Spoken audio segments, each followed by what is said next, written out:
in this entire murder case, and made this connection to the Lawrence Bishnoi gang and the Baba Siddiki murder. Yes, indeed. When you look at the content of the message, that was the first official confirmation from some side, about the involvement of the Lawrence Bishnoi gang. When you look at the pattern of the Lawrence Bishnoi gang, ever since the beginning of this year, that is on 14th of April, when the first attack was done on Salman Khan's house, there were social media posts taking the responsibility for it, right after the attack. No matter if the attack was successful or unsuccessful, there would be a confirmation from some or the other member of the gang. But it didn't happen quite immediately here in Baba Siddiqui's case just a couple of days ago. But it happened a few hours later, after the case, after Baba Siddiki was tragically shot down at around 9:13 p.m., day before yesterday. The official confirmation in the form of this particular message came only yesterday afternoon. And, which is why police took a little more time to confirm, to verify this particular post. And when they sent one of their teams to Pune, they did not find Shubham Lonkar, but they found Praveen Lonkar. And they also, it also started floating around that Praveen Lonkar used his brother's phone, he used his brother's account to post this message, which takes responsibility for this murder. In the message, they make it very clear that they do not have any personal enmity with anyone, but it is only because of Baba Siddiqui's closeness with Salman Khan, which has resulted in this particular matter, which has resulted in this particular death. This is an add-on to what another member of this group had said earlier a few weeks ago, wherein, a very prominent don from Rajasthan, who's also a close associate of the Lawrence Bishnoi gang and of Lawrence Bishnoi himself, had said that all the close, near and dear ones of Salman Khan will also be on the hit list of the Lawrence Bishnoi gang. And, connecting the dots, it became very important for the police to get hold of someone who had put out this message. But Shubham Lonkar, Maharashtra was the name of the account which posted that message. The owner of that account is still absconding, that is Shubham Lonkar, but the police got hold of his brother, to whom a police custody of 7 days has been given at the moment. All right, so that is the big development. Praveen Lonkar's police custody has been given for 7 days. Now, after Baba Siddiqui's murder, security has also been increased outside Salman Khan's residence. NDTV's Radhika reports.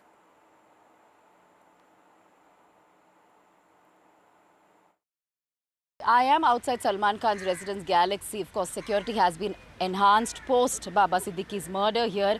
This is Galaxy. Just a few months back, assailants shot outside, in fact, fired shots outside Salman Khan's residence as well. One of the shots one of the bullets hit his balcony as well. I'll just show you the security enhancement here. There are two tents that have been put up right after, the incident, right after Baba Siddiqui's murder. As you can see, there are at least about a dozen police officials who've been staying guard here since yesterday. These are constables and police inspector. There are many police vans as well since yesterday in different corners outside a Galaxy apartment. We know for a fact that, as you've been mentioning, both Salman Khan as well as Baba Siddiki were close associates. They were close friends. In fact, Salman Khan had visited Baba Siddiki yesterday post the death to pay his final respects. He was also in the hospital soon after he heard about his death. Salman Khan was a regular visitor to Baba Siddiqui's iftar party, and they both lived close by. This is also an area in Bandra West, a very prominent, high-profile area. And Baba Siddiki also living just about 7 to 8 minutes away from here. So therefore, they were neighbors, they were prominent residents of Mumbai, and very importantly, both were being targeted by Lawrence Bishnoi gang. Of course, Salman Khan for the longest time had been targeted by Lawrence Bishnoi gang. Initially, it started with threat emails, threat notes, and then, of course, assailants, firing bullets outside Salman Khan's residence. Once again, let me show you the balcony where that bullet was shot at just a few months back, and after which, of course, the security had been enhanced for Salman Khan. He, in any case, enjoyed Y+ security, but despite that incident happening, after that, many other gang members were also arrested. All right, so politician Baba Siddiki, the latest in a list of high-profile personalities who've been murdered by the Mafia in Mumbai. In fact, let's take you through that list. Baba Siddiki, ex-Maharashtra minister, he was in the Congress for a very long time, joined the NCP, and he was murdered on Saturday. And currently, the Bishnoi gang link is under probe. In 1997, it was Gulshan Kumar, top Bollywood music producer, who was shot dead, and that was by Dawood's shooters. He was chased in the streets and shot dead. Datta Samant, the top trade union leader, was murdered in cold blood, and this was seen as a political murder, as he was somebody who was creating problems for people in Mumbai. Chota Rajan was named as an accused. In 1994, Ziauddin Bukhari, prominent community leader, was shot dead by the Arun Gauli gang, and this was in the heydays when you had these gang wars taking place in Mumbai. Prem Kumar Shankar Dutt, two-time BJP MLA, was killed by Dawood Ibrahim linked shooters, and again this was when there were massive gang wars in Mumbai. Ramdas Naik, a BJP leader, gunned down by the Dawood gang. In 1993, you had Ramesh More, Shiv Sena leader, who was murdered by the Arun Gauli gang. And then 92, Vithal Chavan, Shiv Sena MLA, shot dead by the Guru Satnam gang.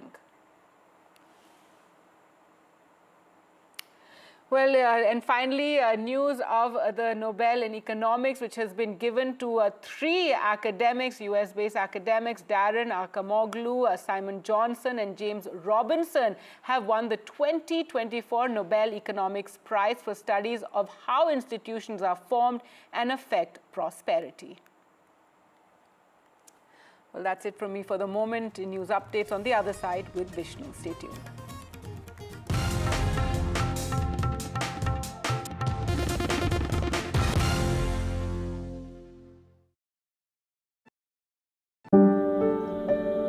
She has spoken out for the first time in over a decade. How come you've agreed to speak after so long? I think he'd be happy that I took that decision to actually speak, and I think it's more of a homage. As an ode to a man who changed the landscape of corporate India. When this first thing was mentioned, that I want to make a 1 lakh car, and we all looked at him in amazing, shock. Hear from Neera Radia as she breaks her silence on an icon who touched millions of lives. Remembering Ratan Tata. Exclusive conversation with Neera Radia.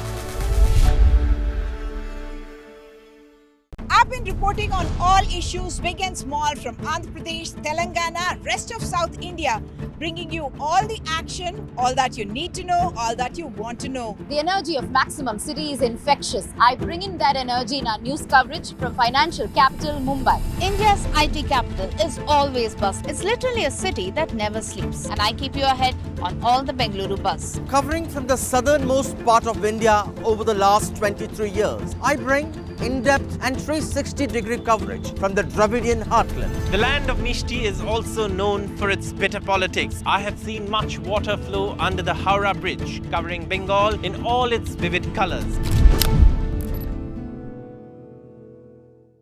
In a world of shifting power dynamics, India stands tall as a global force. Join us at the NDTV World Summit 2024, where Prime Minister Narendra Modi will unveil his transformative vision for the India century. Be a part of a summit of thought leaders and visionaries, shaping the world's future. NDTV World Summit, October 21st and 22nd on the NDTV network. New day, new show, a new experience. Start your day with the news, not views. We bring you stories that matter and impact your life. News that informs and keeps you ahead. From Maximum City, Mumbai, to the seat of power, Delhi, NDTV brings you the best breakfast show. Breakfast news on NDTV, 8 a.m. every day. Stay informed and entertained with the new and updated NDTV News app. You can watch all our channels live, listen to podcasts, read breaking and exclusive news from around the world and more. Download the NDTV app today and get access to the best journalism and storytelling on your smartphone or tablet. The NDTV app. News that matters to you. She has spoken out for the first time in over a decade. How come you've agreed to speak after so long? I think he'd be happy that I took that decision to actually speak, and I think it's more of a homage. As an ode to a man who changed the landscape of corporate India. When this first thing was mentioned, that I want to make a one-lakh car, and we all looked at him in amazing, shock. Hear from Meera Radia as she breaks her silence on an icon who touched millions of lives. Remembering Ratan Tata. Exclusive conversation with Meera Radia. I've been reporting on all issues, big and small, from Andhra Pradesh, Telangana, rest of South India, bringing you all the action, all that you need to know, all that you want to know. The energy of Maximum City is infectious. I bring in that energy in our news coverage from financial capital Mumbai. India's IT capital is always buzz. It's literally a city that never sleeps. And I keep you ahead on all the Bengaluru buzz. Covering from the southernmost part of India over the last 23 years, I bring in-depth and 360-degree coverage from the Dravidian heartland. The land of Mishti is also known for its bitter politics. I have seen much water flow under the Howrah Bridge, covering Bengal in all its vivid colors.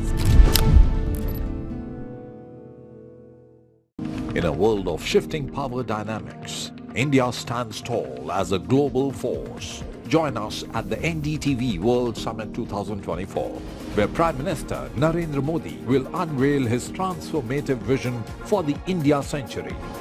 Be a part of a summit of thought leaders and visionaries, shaping the world's future. NDTV World Summit, October 21st and 22nd on the NDTV network. New day, new show, a new experience. Start your day with the news, not views. We bring you stories that matter. And impact your life. News that informs and keeps you ahead. From Maximum City, Mumbai, To the seat of power, Delhi. NDTV brings you the best breakfast show. Breakfast news on NDTV. 8 a.m. every day. Stay informed and entertained with the new and updated NDTV News app. You can watch all our channels live, listen to podcasts, read breaking and exclusive news from around the world and more. Download the NDTV app today and get access to the best journalism and storytelling on your smartphone or tablet.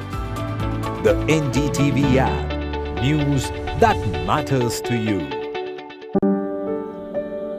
She has spoken out for the first time in over a decade. How come you've agreed to speak after so long? I think he'd be happy that I took that decision to actually speak, and I think it's more of a homage. As an ode to a man who changed the landscape of corporate India. When this first thing was mentioned, that I want to make a one-lakh car, and we all looked at him in amazing, shock. Hear from Meera Radia as she breaks her silence on an icon who touched millions of lives. Remembering Ratan Tata. Exclusive conversation with Meera Radia. I've been reporting on all issues, big and small, from Andhra Pradesh, Telangana, rest of South India, bringing you all the action, all that you need to know, all that you want to know. The energy of Maximum City is infectious. I bring in that energy in our news coverage from financial capital Mumbai. India's IT capital is always buzz. It's literally a city that never sleeps. And I keep you ahead on all the Bengaluru buzz. Covering from the southernmost part of India over the last 23 years, I bring in-depth and 360 360-degree coverage from the Dravidian heartland. The land of Mishti is also known for its bitter politics. I have seen much water flow under the Howrah Bridge, covering Bengal in all its vivid colors. In a world of shifting power dynamics, India stands tall as a global force. Join us at the NDTV World Summit 2024, where Prime Minister Narendra Modi will unveil his transformative vision for the India century. Be a part of a summit of thought leaders and visionaries, shaping the world's future. NDTV World Summit, October 21st and 22nd on the NDTV network. New day, new show, a new experience. Start your day with the news, not views. We bring you stories that matter and impact your life. News that informs and keeps you ahead. From maximum city Mumbai to the seat of power Delhi, NDTV brings you the best breakfast show. Breakfast news on NDTV, 8 a.m. every day. Stay informed and entertained with the new and updated NDTV News app. You can watch all our channels live, listen to podcasts, read breaking and exclusive news from around the world and more. Download the NDTV app today and get access to the best journalism and storytelling on your smartphone or tablet. The NDTV app. News that matters to you. She has spoken out for the first time in over a decade. How come you've agreed to speak after so long? I think he'd be happy that I took that decision to actually speak, and I think it's more of a homage. As an ode to a man who changed the landscape of corporate India. When this first thing was mentioned, that I want to make a one-lakh car, and we all looked at him in amazing, shock. Hear from Meera Radia as she breaks her silence on an icon who touched millions of lives. Remembering Ratan Tata. Exclusive conversation with Meera Radia. I've been reporting on all issues big and small from Andhra Pradesh, Telangana, rest of South India, bringing you all the action, all that you need to know, all that you want to know. The energy of maximum city is infectious. I bring in that energy in our news coverage from financial capital Mumbai. India's IT capital is always buzz. It's literally a city that never sleeps. And I keep you ahead on all the Bengaluru buzz. Covering from the southernmost part of India over the last 23 years, I bring in-depth and 360-degree coverage from the Dravidian heartland. The land of Mishti is also known for its bitter politics. I have seen much water flow under the Howrah Bridge, covering Bengal in all its vivid colors. In a world of shifting power dynamics, India stands tall as a global force. Join us at the NDTV World Summit 2024, where Prime Minister Narendra Modi will unveil his transformative vision for the India century. Be a part of a summit of thought leaders and visionaries, shaping the world's future. NDTV World Summit, October 21st and 22nd on the NDTV network. New day, new show, a new experience. Start your day with the news, not views. We bring you stories that matter and impact your life. News that informs and keeps you ahead. From maximum city Mumbai to the seat of power Delhi, NDTV brings you the best breakfast show. Breakfast news on NDTV, 8 a.m. every day. Stay informed and entertained with the new and updated NDTV News app. You can watch all our channels live, listen to podcasts, read breaking and exclusive news from around the world and more. Download the NDTV app today and get access to the best journalism and storytelling on your smartphone or tablet. The NDTV app. News that matters to you. She has spoken out for the first time in over a decade. How come you've agreed to speak after so long. I think he'd be happy that I took that decision to actually speak, and I think it's more of a homage. As an ode to a man who changed the landscape of corporate India. When this first thing was mentioned, that I want to make a one-lakh car, and we all looked at him in amazing, shock. Hear from Meera Radia as she breaks her silence on an icon who touched millions of lives. Remembering Ratan Tata. Exclusive conversation with Meera Radia. I've been reporting on all issues, big and small, from Andhra Pradesh, Telangana, rest of South India, bringing you all the action, all that you need to know, all that you want to know. The energy of Maximum City is infectious. I bring in that energy in our news coverage from financial capital Mumbai. India's IT capital is always buzz. It's literally a city that never sleeps. And I keep you ahead on all the Bengaluru buzz. Covering from the southernmost part of India over the last 23 years, I bring in-depth and 360-degree coverage from the Dravidian heartland. The land of Mishti is also known for its bitter politics. I have seen much water flow under the Howrah Bridge, covering Bengal in all its vivid colors. In a world of shifting power dynamics, India stands tall as a global force. Join us at the NDTV World Summit 2024, where Prime Minister Narendra Modi will unveil his transformative vision for the India century. Be a part of a summit of thought leaders and visionaries, shaping the world's future. NDTV World Summit, October 21st and 22nd on the NDTV network. New day, new show, a new experience. Start your day with the news, not views. We bring you stories that matter. And impact your life. News that informs and keeps you ahead.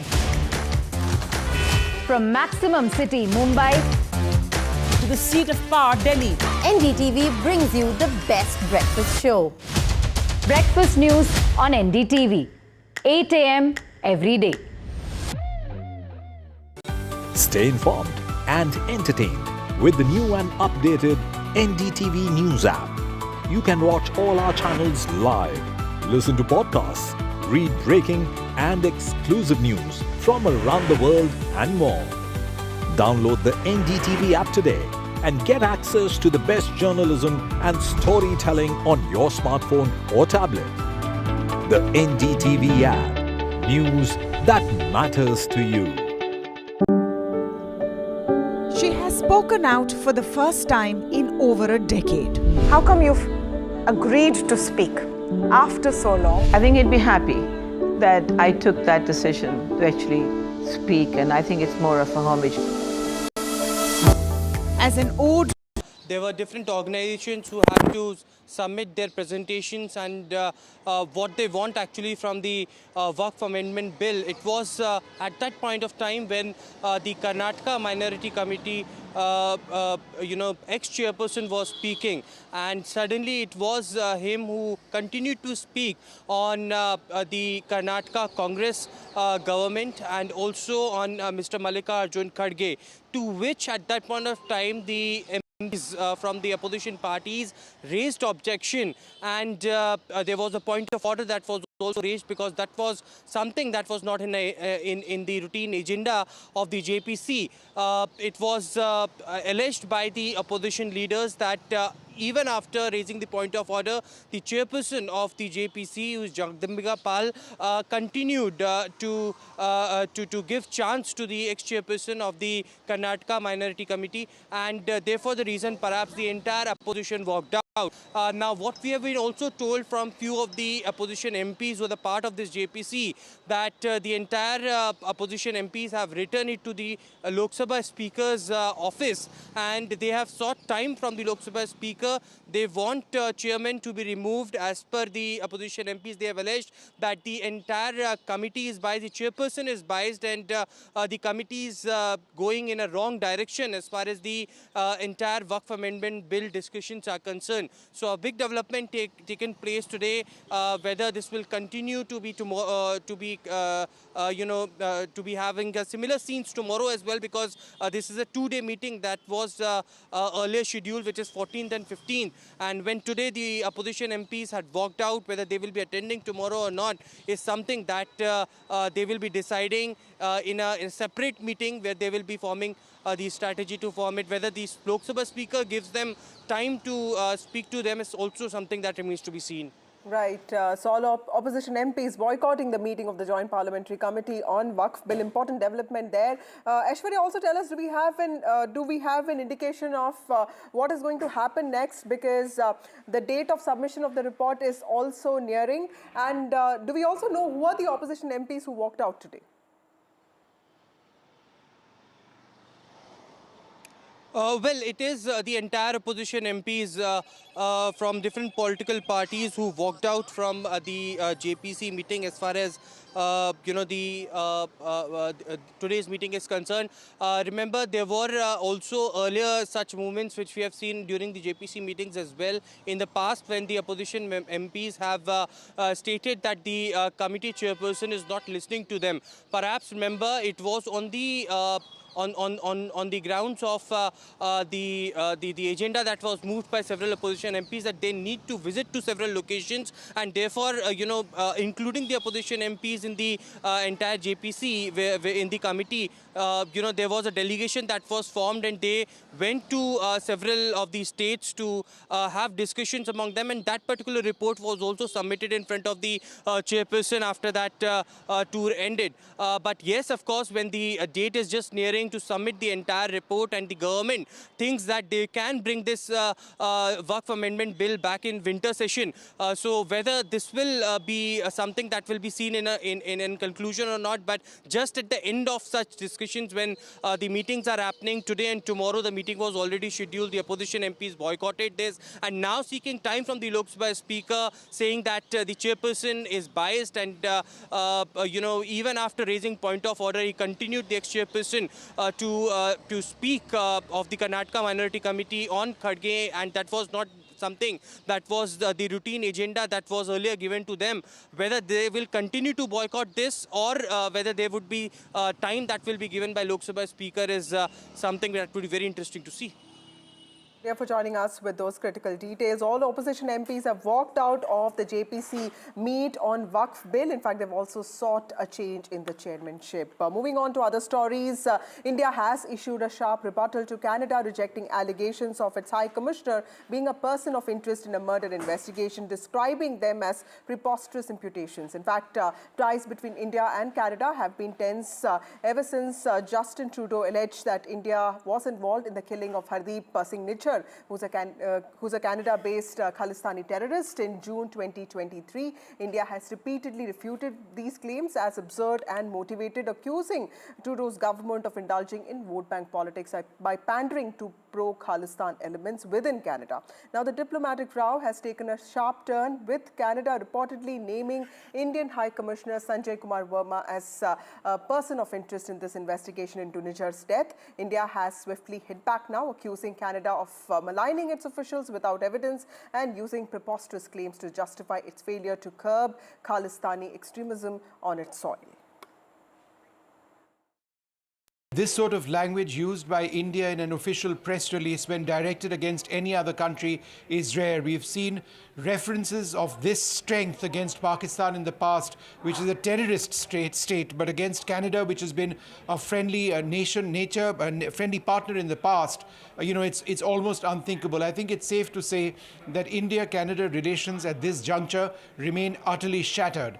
Now, in their statement, which has now been released, New Delhi says, "We've received a diplomatic communication from Canada yesterday suggesting that the Indian High Commissioner and other diplomats are persons of interest in a matter related to an investigation with that country." Now, New Delhi has categorically rejected these assertions, calling them absolutely preposterous imputations which are ascribed to the political agenda of the Trudeau government that is centered around vote bank politics.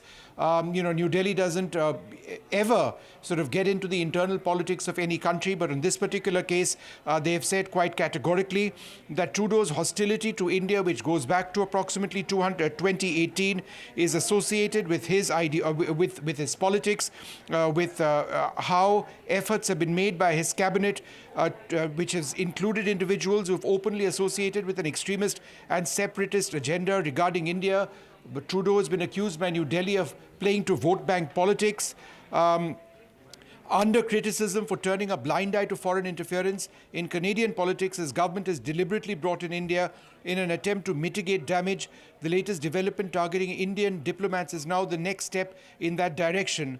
The government of India pointing out that Ambassador Sanjay Kumar Verma is India's senior most serving diplomat. He's a diplomat with 36 odd years of experience. For him to have been named in this as a person of interest is ludicrous as far as New Delhi is concerned. I think the last statement in this very, very strong diplomatic statement by New Delhi sort of summarizes where India and Canada now are right now. India now reserves the right to take further steps in response to these latest efforts of the Canadian government to concoct allegations against Indian diplomats. Now, what are potential next steps that New Delhi can take? Is this leading to a situation where India asks the Canadian High Commissioner to leave our country? That would mean perhaps it's the ultimate sort of fall in the relationship between the two countries. I mean, two strong democracies at one level.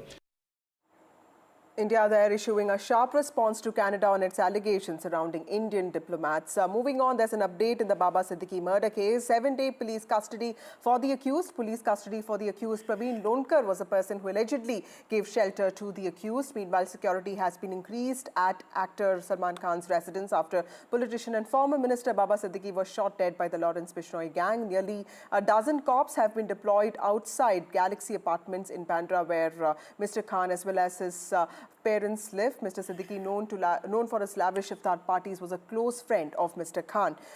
Going across to my colleague Anuj with more details on this. Anuj, tell us what is the update that we have with regard to the accused and police custody to him in the Baba Siddiki murder case?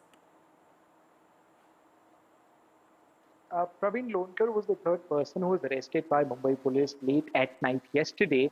A team of Mumbai police went to Pune in search of a person who had written that notorious social media post, which was going viral and which had claimed the responsibility for the attack on Baba Siddiki. The post was made by an account which goes by the name Shubhu Lonkar Maharashtra. But then the police caught a certain Praveen Lonkar. And then later it surfaced that Praveen Lonkar used the account of his brother to post this. Now, the content of that particular post was very clear in that it was stated that, there was no personal enmity between the Lawrence Bishnoi gang and Baba Siddiki, but the major reason for this step to be taken was Baba Siddiki's closeness with with Salman Khan. And as a result of that arrest, he was today produced here at the Esplanade Court, which is also referred to as the Killa Court here in South Mumbai, where the police sought for a custody of 7 days, police custody of 7 days for Praveen Lonkar. And they had a couple of important grounds. Firstly, they said that they want to investigate over the angle of the kind of relation that Praveen Lonkar and Shubham Lonkar have with the Lawrence Bishnoi gang. They said that they both are connected, but they need to find out how. And secondly, Shubham Lonkar, from whose account this post was made, is currently absconding. When the police reached Pune, they could only find Praveen Lonkar in the house, but not Shubham Lonkar. And the police believes that it is Praveen Lonkar who can take the police to his brother. And these are the fundamental grounds for which the police custody was sought. Whereas the defense came down heavily against it and said that Praveen Lonkar is a common man. He works as he has a dairy there, and he did not even abscond from the place like his brother. He was present there, and then the police got hold of him and arrested him. And they also state that the police is trying to kind of make him a sort of a pawn, just to put him in front rather than looking for the actual culprit here. The defense lawyer also said that Praveen Lonkar does not have any idea about his brother's alleged links with the Lawrence Bishnoi gang. and sought for as little police custody as possible. But the judge gave the benefit of doubt to the government, to the prosecution and the police, and gave a police custody extending till the 21st of October. Mind you, this is the same amount of police custody that was given to the two accused who were presented in the court yesterday, who were arrested on the very spot when this tragic incident took place a couple of days ago. Now, the number of the people who are absconding at the moment is 3. Firstly, the 2 people who are absconding, who were directly involved with the plan, and then Shubham Lonkar, from whose phone the message was made. So it is becoming murkier and more challenging for the Mumbai police, who have formed as many as 10 to 15 teams and have sent them not only across the state but also across the country in several North Indian states as well, because the origin of, especially the prime accused here in this case is from the northern belt of the country. So that is where the police investigation at the moment is heading as far as Baba Siddiki case is concerned. Right. Thank you, Anush, for joining us with those details. Moving on to related stories. Former Maharashtra Minister Baba Siddiki was shot dead outside his son's office in Mumbai last week on the 12th of October. The shooters fired 6 bullets at Mr. Siddiki, and a man named Raj Kanodia at a temple, who is reportedly not related to Siddiki, was also injured in the firing. There's a new video that shows the aftermath of the shooting. NDTV has accessed it. The man is lying on the floor with injuries on his left leg, and a piece of cloth has been tied to stop the flow of his blood. There's also a man who's heard shooting, and the cops are dispersing the crowd. Let's look at what really happened.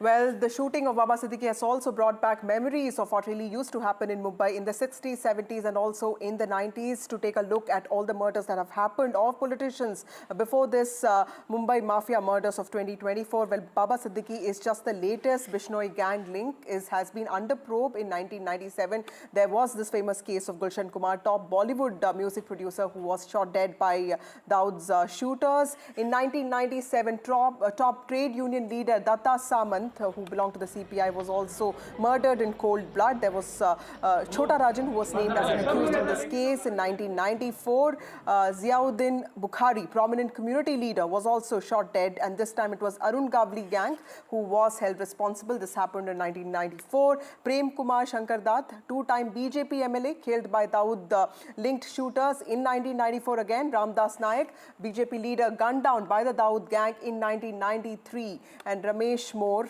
who was a Shiv Sena leader, was murdered by Arun Gavli gang in 1992. And Vitthal Chavan, Shiv Sena MLA, shot dead by the Guru Satnam gang. This happened in 1992. So Mumbai going back in some ways and reminding us of all those murders that used to happen in the 90s in the city of Mumbai. Time for a short break. More news and updates on the other side.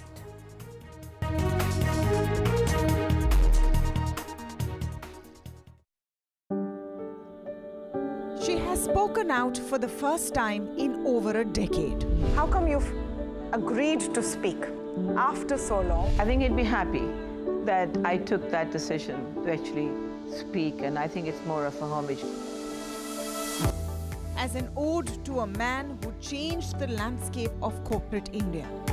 When this first thing was mentioned, that I want to make a one-lakh car, and we all looked at him in amazing, shock. Hear from Meera Radia as she breaks her silence on an icon who touched millions of lives. Remembering Ratan Tata. Exclusive conversation with Meera Radia.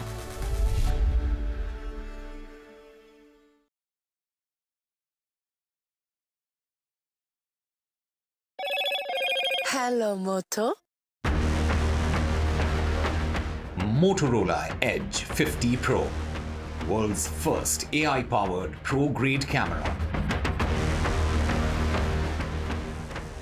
Security has been increased at actor Salman Khan's residence after politician Baba Siddiki was shot dead by the Lawrence Bishnoi gang. Nearly a dozen policemen have been deployed outside Galaxy Apartments in Bandra.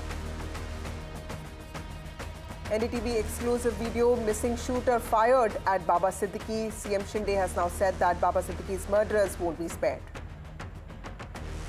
Maharashtra State Cabinet has decided to abolish the toll charges at the entrance of Mumbai effective from midnight today for cars and SUVs. The opposition says this is a move that is politically motivated just before elections.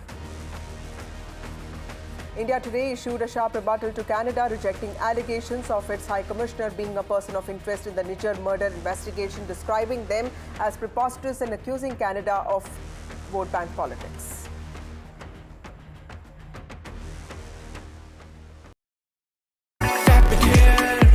And I swipe it there, bound rewards, मैं everywhere, कहीं से भी करूँ collect, spend करूँ direct.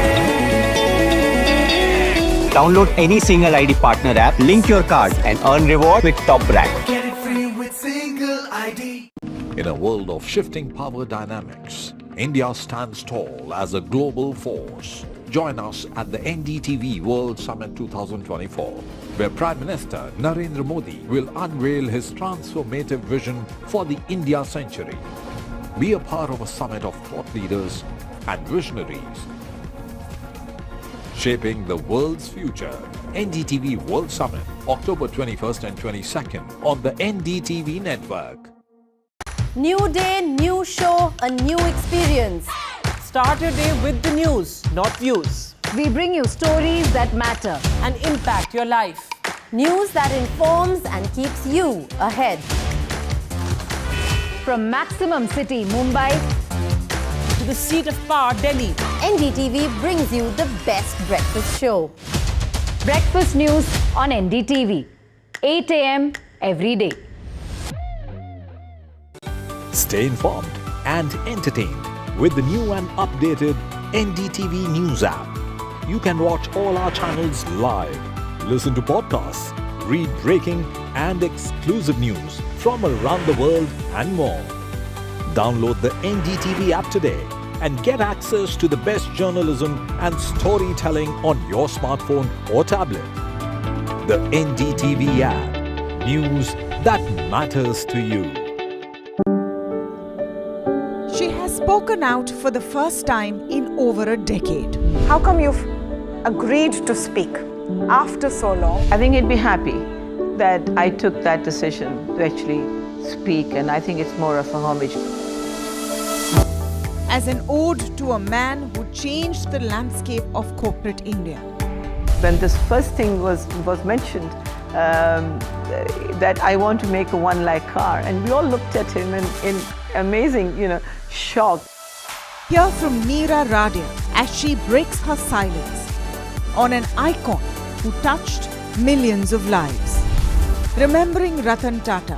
Exclusive conversation with Meera Radia.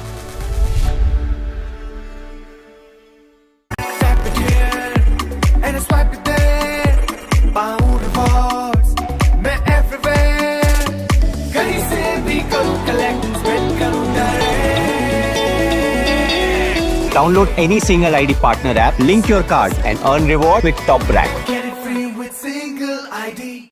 In a world of shifting power dynamics, India stands tall as a global force. Join us at the NDTV World Summit 2024, where Prime Minister Narendra Modi will unveil his transformative vision for the India century.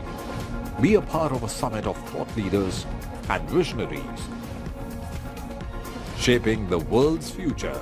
NDTV World Summit, October 21st and 22nd on the NDTV network.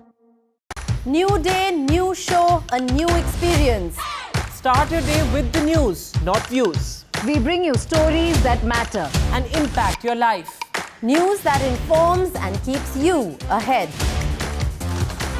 From Maximum City, Mumbai, to the seat of power, Delhi, NDTV brings you the best breakfast show. Breakfast news on NDTV, 8 a.m. every day.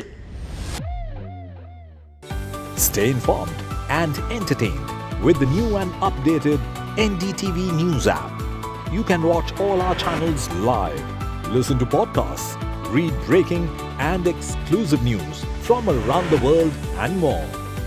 Download the NDTV app today and get access to the best journalism and storytelling on your smartphone or tablet. The NDTV app. News that matters to you. She has spoken out for the first time in over a decade. How come you've agreed to speak after so long? I think he'd be happy that I took that decision to actually speak, and I think it's more of a homage. As an ode to a man who changed the landscape of corporate India. When this first thing was mentioned, that I want to make a one-lakh car, and we all looked at him in amazing, shock. Hear from Meera Radia as she breaks her silence on an icon who touched millions of lives. Remembering Ratan Tata. Exclusive conversation with Meera Radia.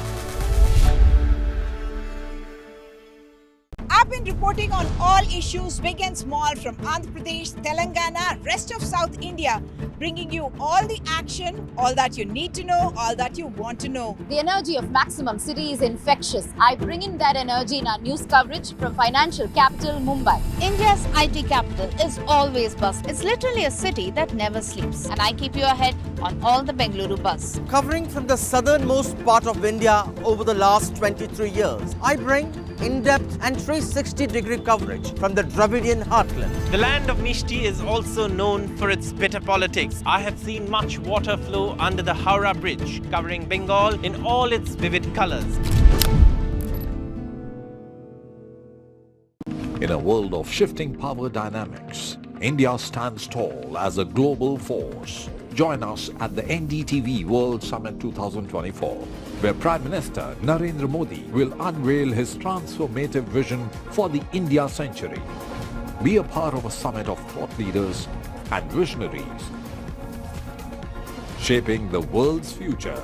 NDTV World Summit, October 21st and 22nd on the NDTV network.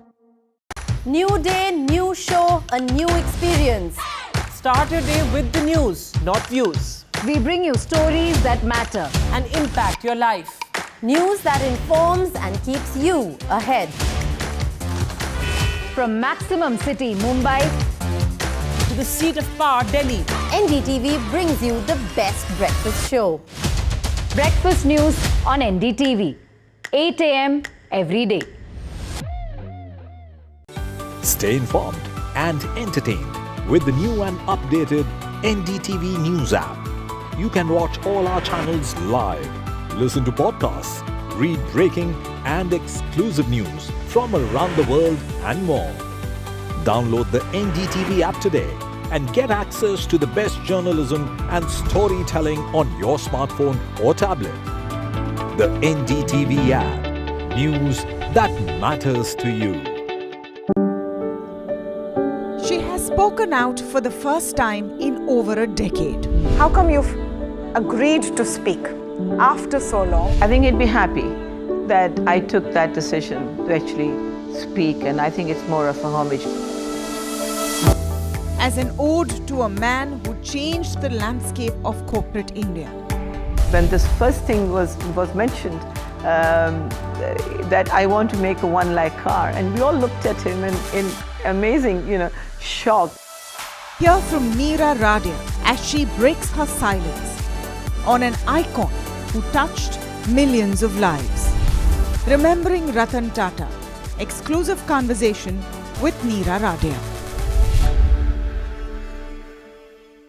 I've been reporting on all issues, big and small, from Andhra Pradesh, Telangana, rest of South India, bringing you all the action, all that you need to know, all that you want to know. The energy of Maximum City is infectious. I bring in that energy in our news coverage from financial capital Mumbai. India's IT capital is always buzz. It's literally a city that never sleeps. And I keep you ahead on all the Bengaluru buzz. Covering from the southernmost part of India over the last 23 years, I bring in-depth and 360-degree coverage from the Dravidian heartland. The land of Mishti is also known for its bitter politics. I have seen much water flow under the Howrah Bridge, covering Bengal in all its vivid colors.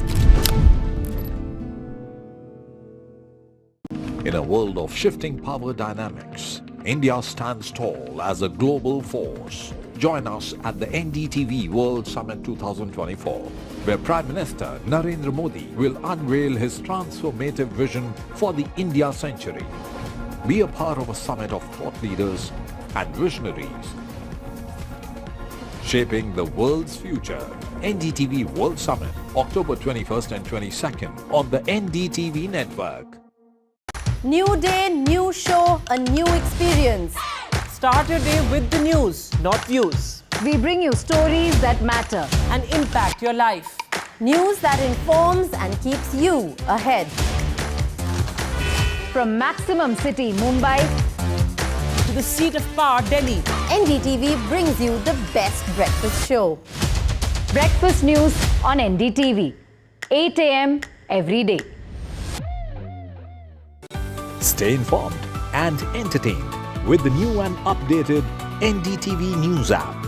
You can watch all our channels live, listen to podcasts, read breaking and exclusive news from around the world and more. Download the NDTV app today and get access to the best journalism and storytelling on your smartphone or tablet. The NDTV app. News that matters to you. She has spoken out for the first time in over a decade.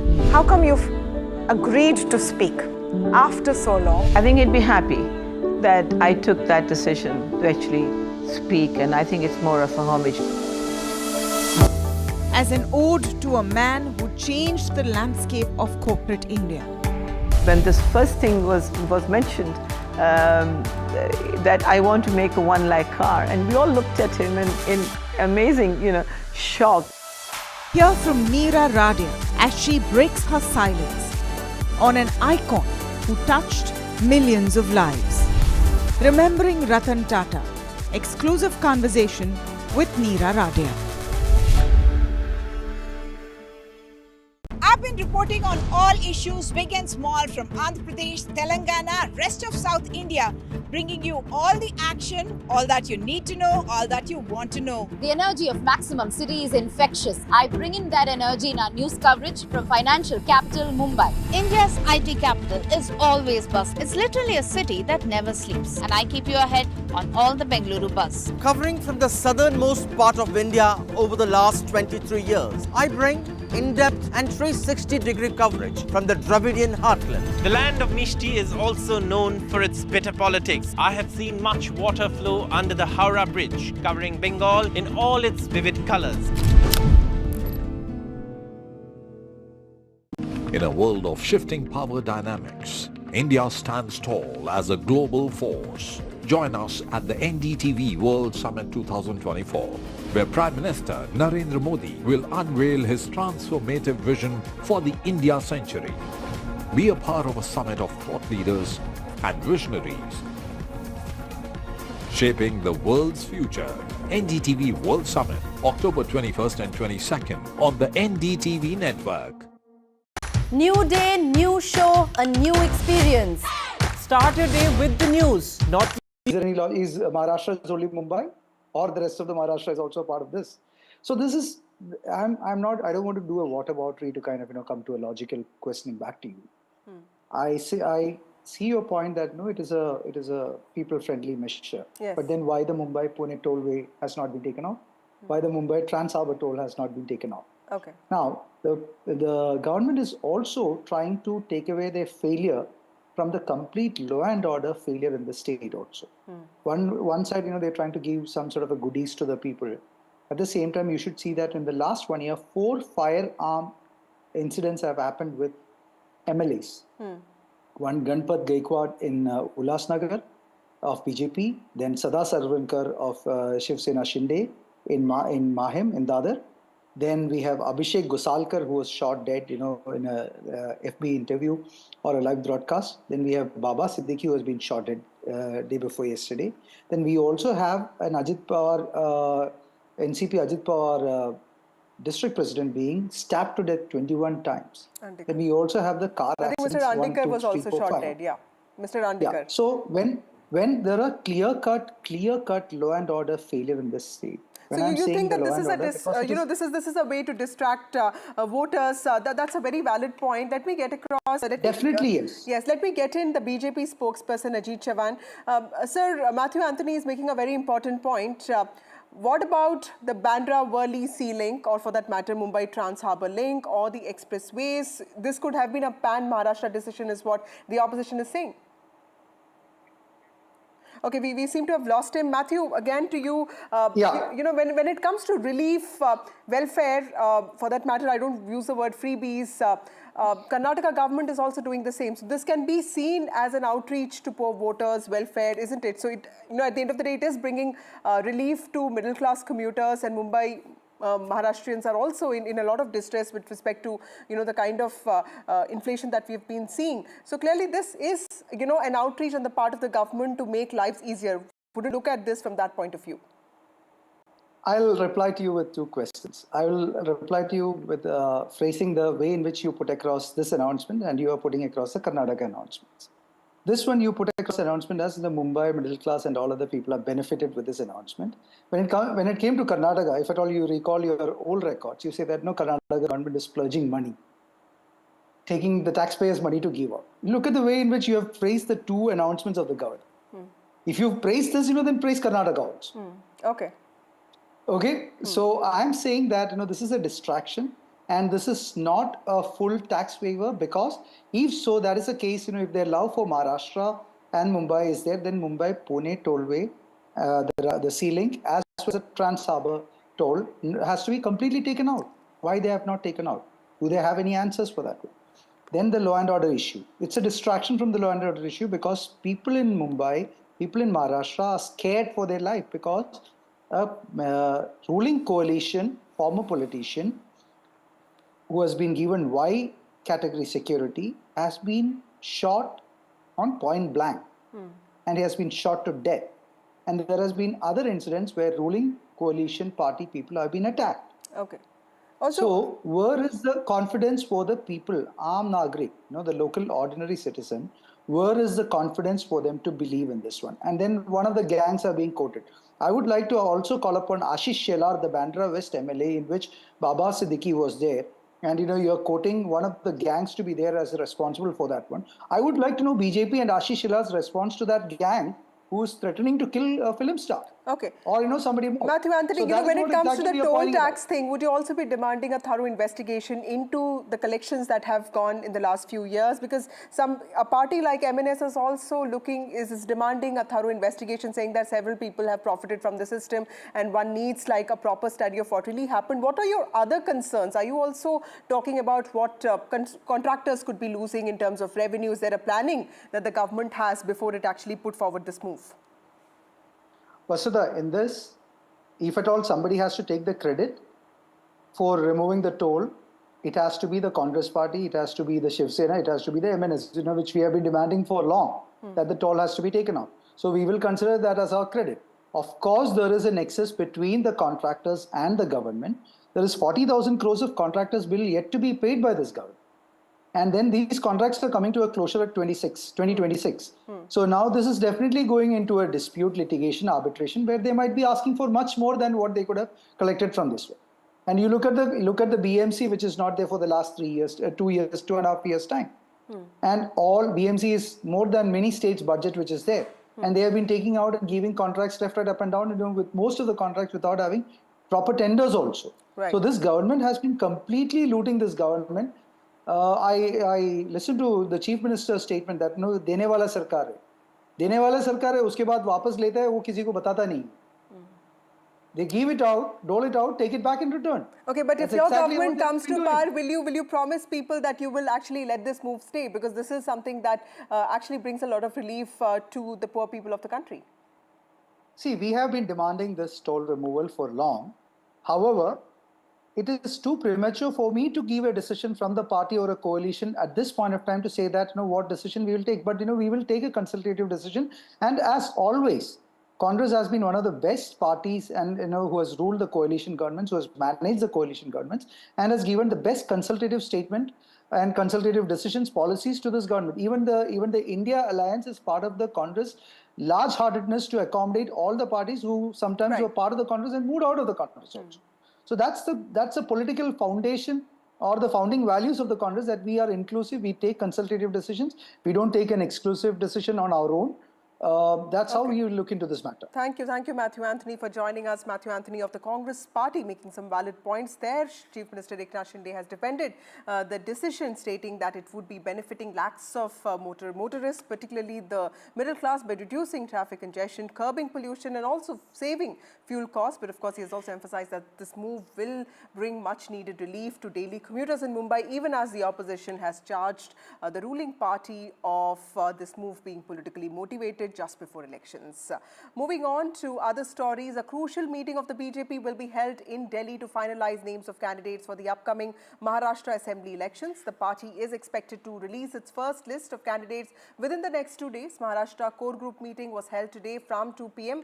Seat-sharing discussions were going on after Haryana BJP to focus on narrative and organizational strength. In fact, BJP leaders are also holding smaller meetings with communities in Maharashtra to strengthen the party's position.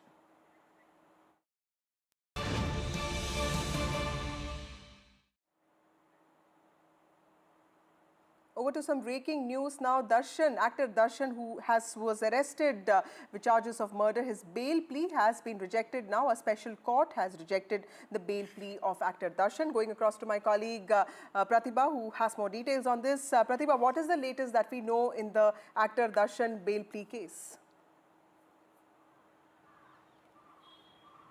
In fact, this has been a case that has been on for quite some time at the Special Court for Public Representatives, and the orders were reserved today. And just minutes ago, the judge was pronouncing the orders and has rejected the bail plea of both Darshan as well as his associate Pavitra Gowda in the alleged murder case of Renuka Swamy, who's also touted to be one of the biggest fans of Darshan. This was one of the most high-profile cases that was witnessed in Karnataka in the recent times. It was in the month of June that Darshan as well as Pavitra Gowda were arrested in this particular case, and it was in the month of August where the alleged VIP treatment at the Bengaluru prison, which was enjoyed by Darshan and a few others, also came to light, which prompted the shifting of many of them involved in this case to different other jails. Actor Darshan was shifted to Bellary prison. In fact, a lot of fans were waiting outside the Bellary prison, all of them in the hope that Darshan would be walking out of that jail very soon today. But yes, the court has rejected the bail plea of actor Darshan because, one, the evidences seem to be extremely intense as far as actor Darshan's involvement in the case is concerned. It was a lot of arguments that were presented at the court, both pro and against. It was Mr. C.V. Nagesh, who was representing Darshan, who did put up an excellent fight with respect to how the arguments were presented at the court. It was quite a nail-biting session at the court that was witnessed over time. But yes, actor Darshan will now be lodged at Bellary Central Prison for until this case reaches its logical end. And all eyes are on what will be the next step of Darshan now. Will he be approaching the Karnataka High Court? What will be his next legal recourse? Is also one set of questions that are doing the rounds. And on the other hand, fans who are extremely disappointed at this point in time. But yes, an extremely crucial case that needs to be closely watched. Back to you. Thank you, Pratibha Raman, for joining us with those details. Actor Darshan's bail plea has been rejected. This has been done by a special court. Moving on to other important stories, this time from the capital of India. Delhi Pollution Control Committee has issued an order for complete ban on all kinds of firecrackers on manufacturing, storage and also selling, including delivery through online marketing platforms, and of course bursting of all kinds of firecrackers up to 1/1/2025 in the national territory of NCT of Delhi.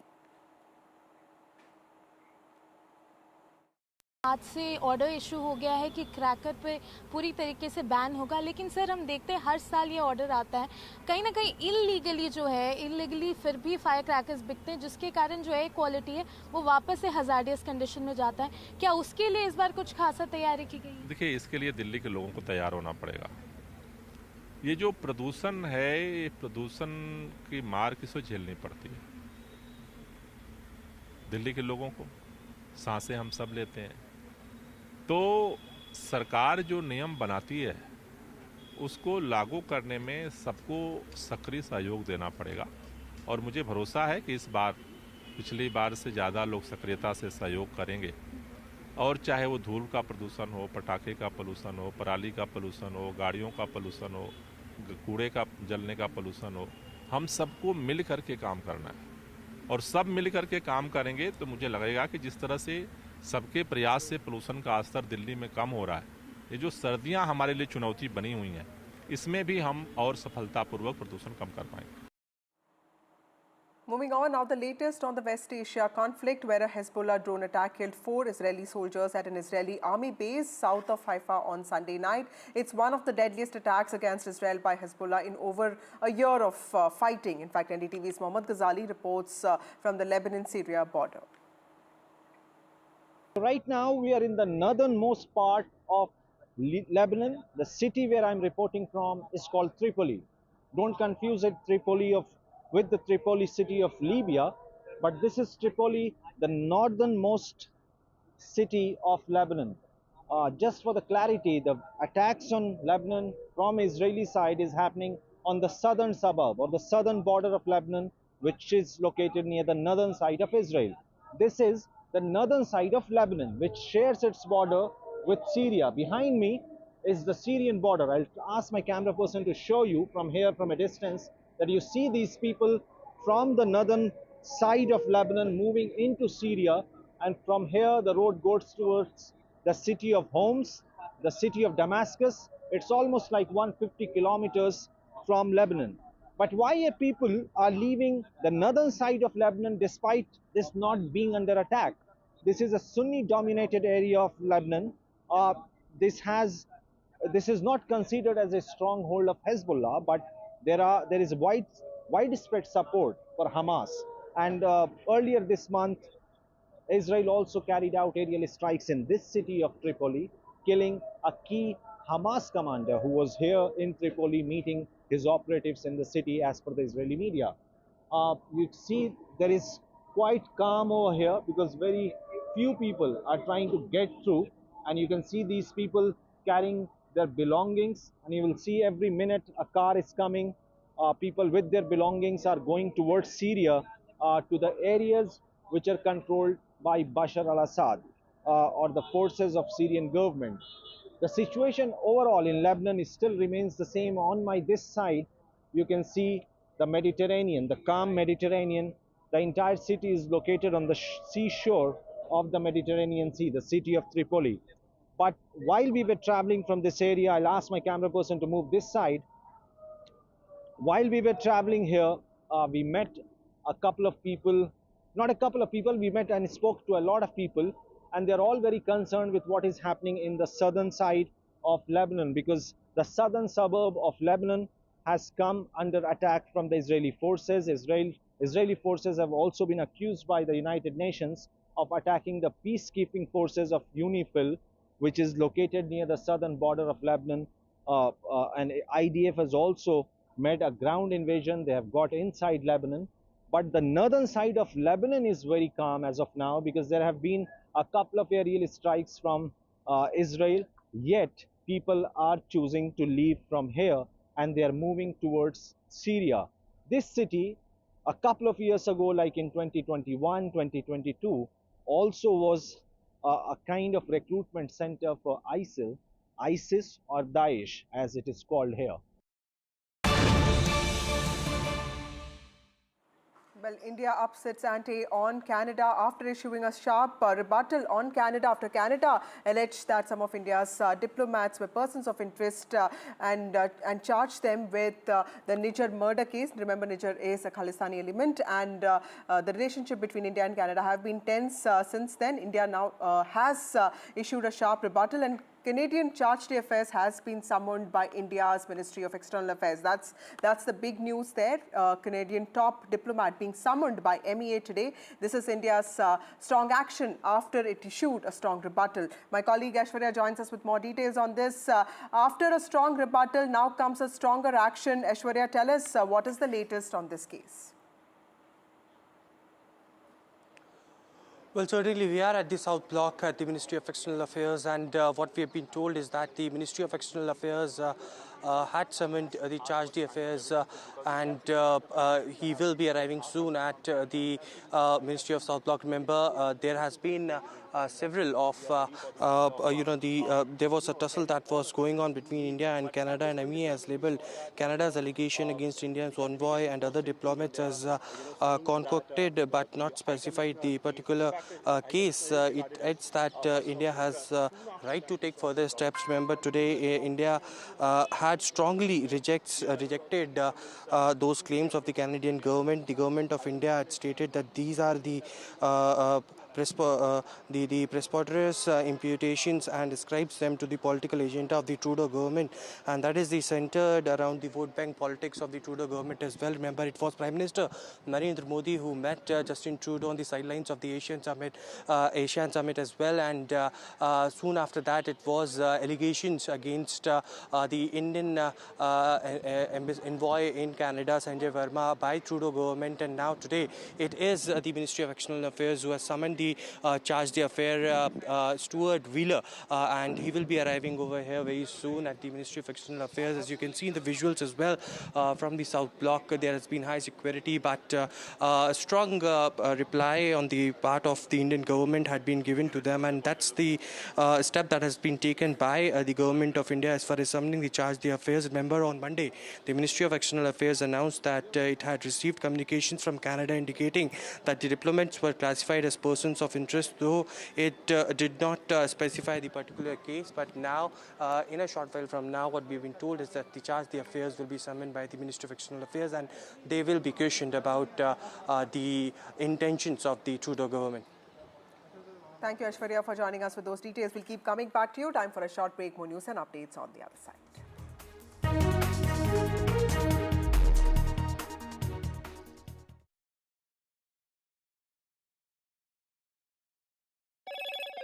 Hello, Moto. Motorola Edge 50 Pro, world's first AI-powered pro-grade camera.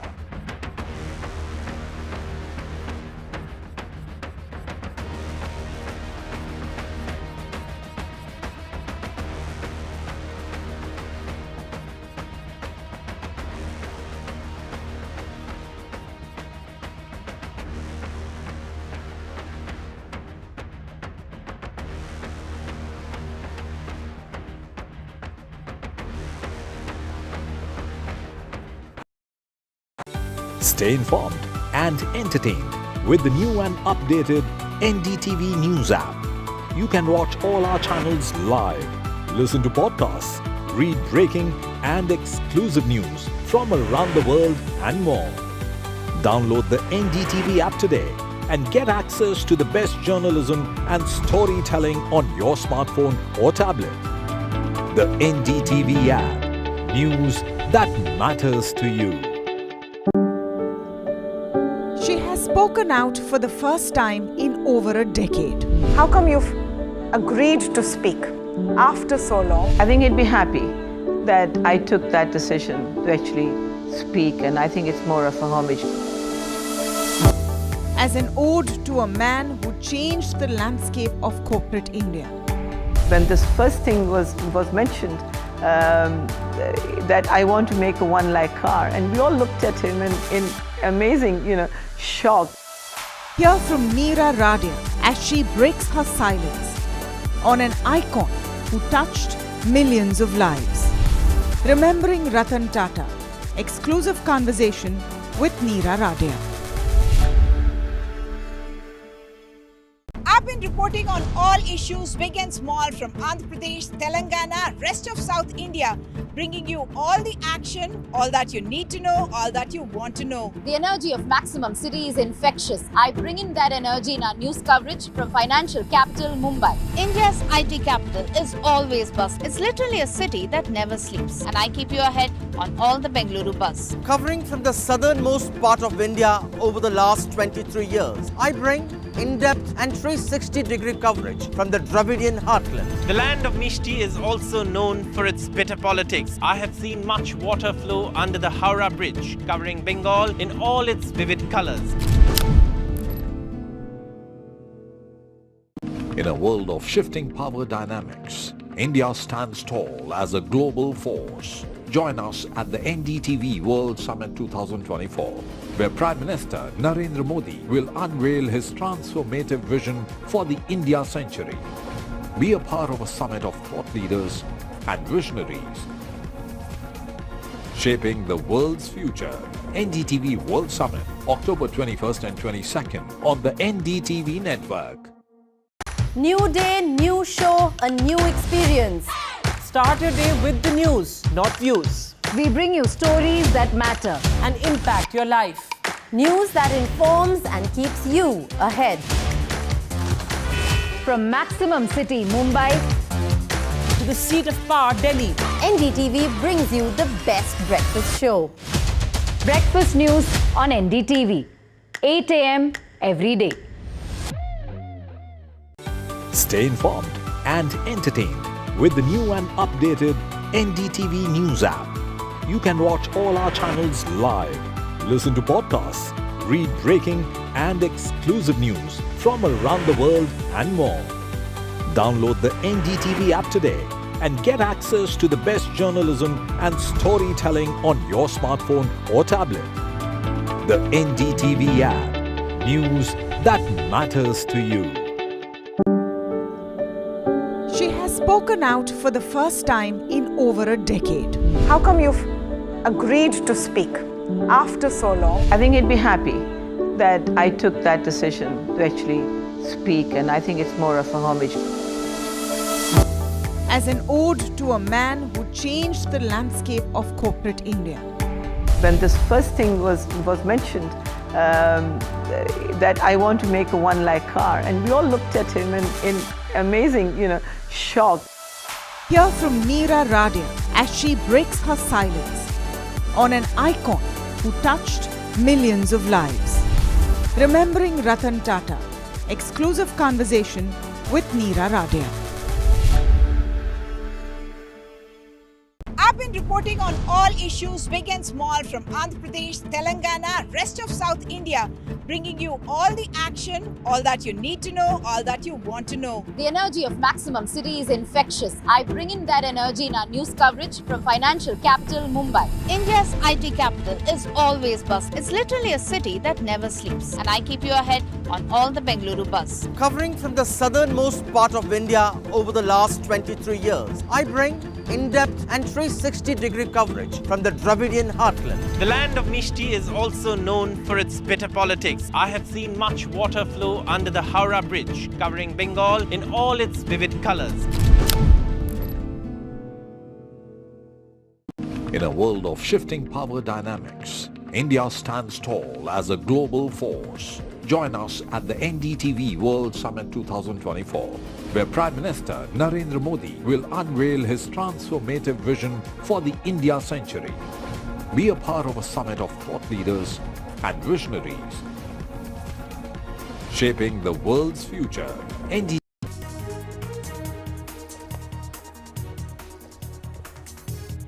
Very good evening and welcome to NDTV. Ladies and gentlemen, it's time for news break here on NDTV, and we are starting with a big breaking news which is coming in at this moment. These visuals are from the Ministry of External Affairs in the national capital. This is the South Block that you are seeing at this moment. This is the entrance to the Ministry of External Affairs, and what we are waiting for is the arrival of Canada's charge d'affaires, who has been summoned by the Ministry of External Affairs.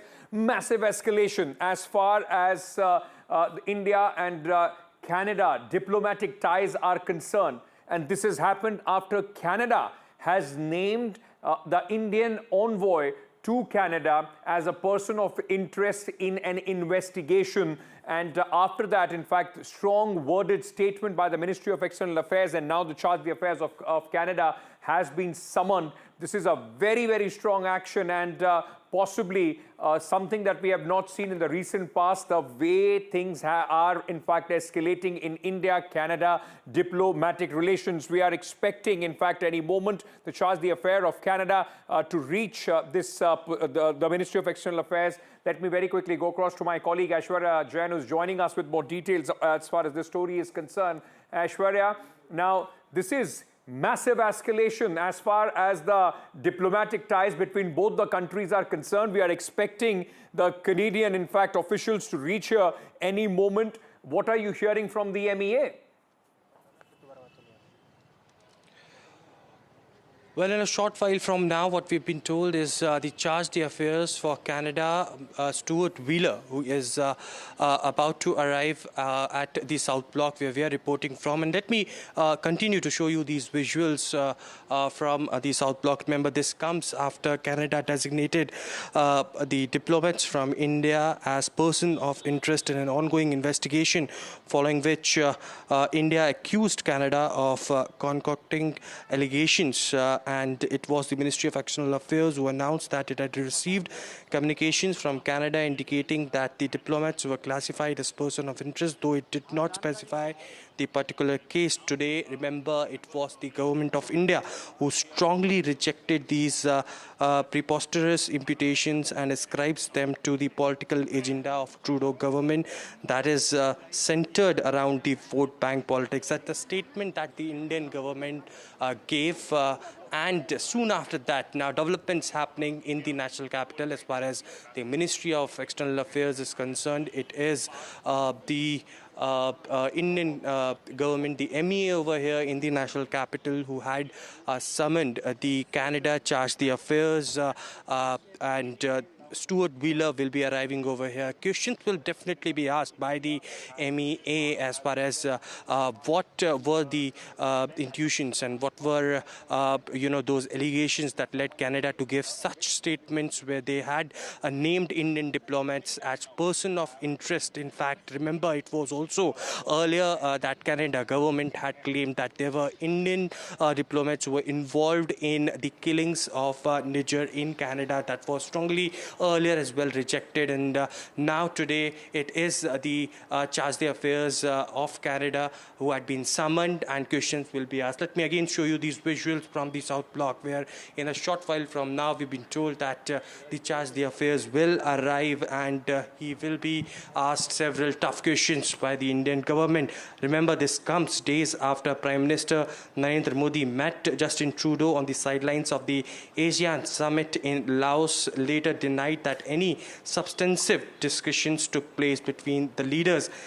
It has, remember, India who has been warned that it has the right to take further steps in response to these latest efforts of the Canadian government to concoct allegations against Indian diplomats as well. Remember, this all started last year after Trudeau's initial claims about the Niger case that India insisted Canada reduce its diplomatic staff to achieve mutual parity in strength, and alleged that some of the Canadian diplomats were involved in interfering in New Delhi's internal matters as well. And Canada eventually withdrew 41 of the diplomats of from India, and now today, after that, those claims made by the Canadian government, it is the MEA who had summoned the charge d'affaires, and he would be arriving over here. Of course, tough questions will be asked from the side of Canada as to what were those intuitions as far as the claims are concerned when this is an ongoing investigations, and the claims that were made that there were persons who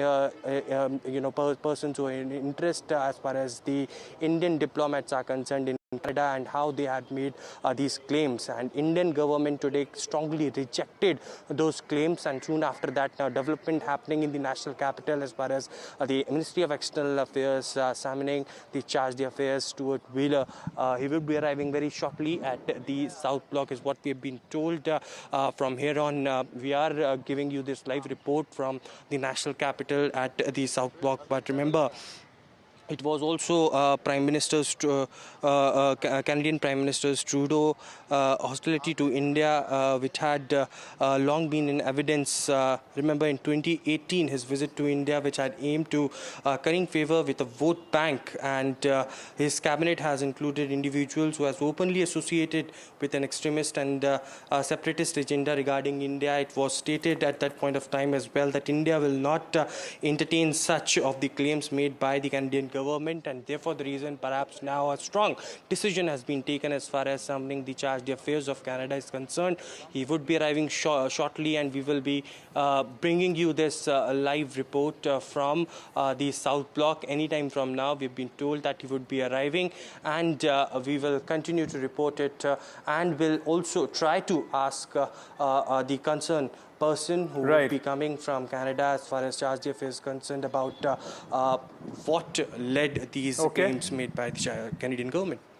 That's right. In fact, you know, the relation between both India and Canada, Aishwarya, has been on a downhill slide ever since Trudeau government, this time, of course, dependent on a lot of elements which have openly been supporting you know, anti-India activities, the Khalistani, pro-Khalistani elements. Remember, there was recently also one tableau in Canada which became a point of contention between both the governments, which in fact depicted the assassination of former Prime Minister Indira Gandhi. Now, the problem, Aishwarya, has been that despite this cold vibes between both the countries, there hasn't been, you know, any effort which has been put in by the Canadian side to try and, in fact, you know, break this thought, to try and remend these relationship between India and Canada. And now Mr. Trudeau, facing elections, is only, in fact, increasing the anti-India, in fact, elements as far as government is concerned.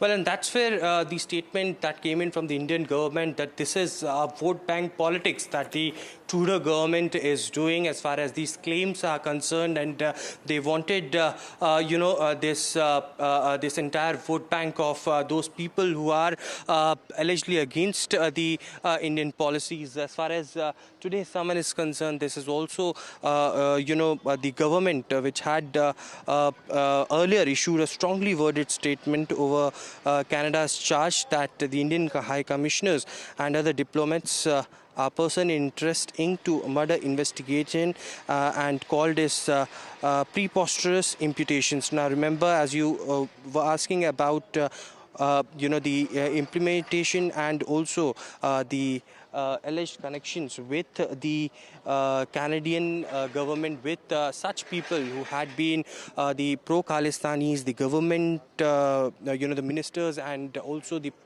people who were the part of the Canadian government. It was also stated, remember, earlier that, you know, that the Ministry of External Affairs said that the Canadian government did not share a single evidence of India's involvement in Niger's killing, despite repeatedly requesting them and accused Trudeau of doing vote bank politics and not doing enough to tackle separatist elements on the Canadian soil as well.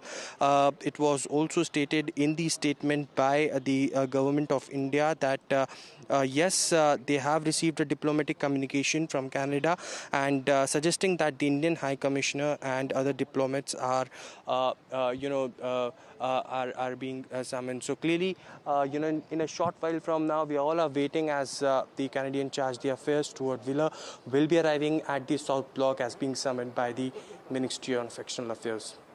Right, so any moment now we are expecting the Canadian officials, in fact, to roll in as far as the Ministry of External Affairs is concerned, where India has had very serious concerns over the way not just these diplomats have been named as person of interest, Indian diplomats have been named person of interest, and also with the repeated insinuations and allegations, which so far Canada has refused to, in fact, provide, Aishwarya, some concrete evidence behind them. Because I remember when these allegations were made by Canada about, you know, some sort of an Indian mission or, you know, agencies involved in the killing of Niger.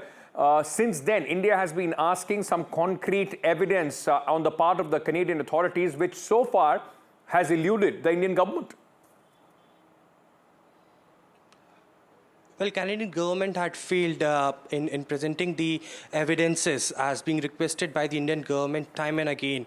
The Indian government had connected with the Canadian government, repeatedly asked about the evidences, about the claims that they had been making, about the Indian diplomats being involved and persons being person in interest, of course, accusing the Indian diplomats over there, and therefore the reason perhaps while the investigation is on one side, the Indian government government clearly asked about the evidences as to on what grounds they had been claiming about such such things, but it was never been given to the Indian government as far as the evidences are concerned, and they failed to do it. And therefore the reason perhaps now when such statement came in today by the Canadian government, by Justin Trudeau, about Sanjay Verma, the Indian ambassador there in Canada, being involved in this, and also in diplomats over there, it was strongly rejected by India. And this is the statement that came in, that it is just for the vote bank politics to please such people in Canada who are anti-Indians. And therefore the reason perhaps after that, today evening, after that statement came in, a strongly worded statement, the Indian government, the MEA, had summoned the charge d'affaires, and in a short while from now, as we are speaking, any time from now, we are expecting the charge d'affaires Stuart Wheeler to come in at the South Block, as it is almost 6:15. The time was given at 5:30, and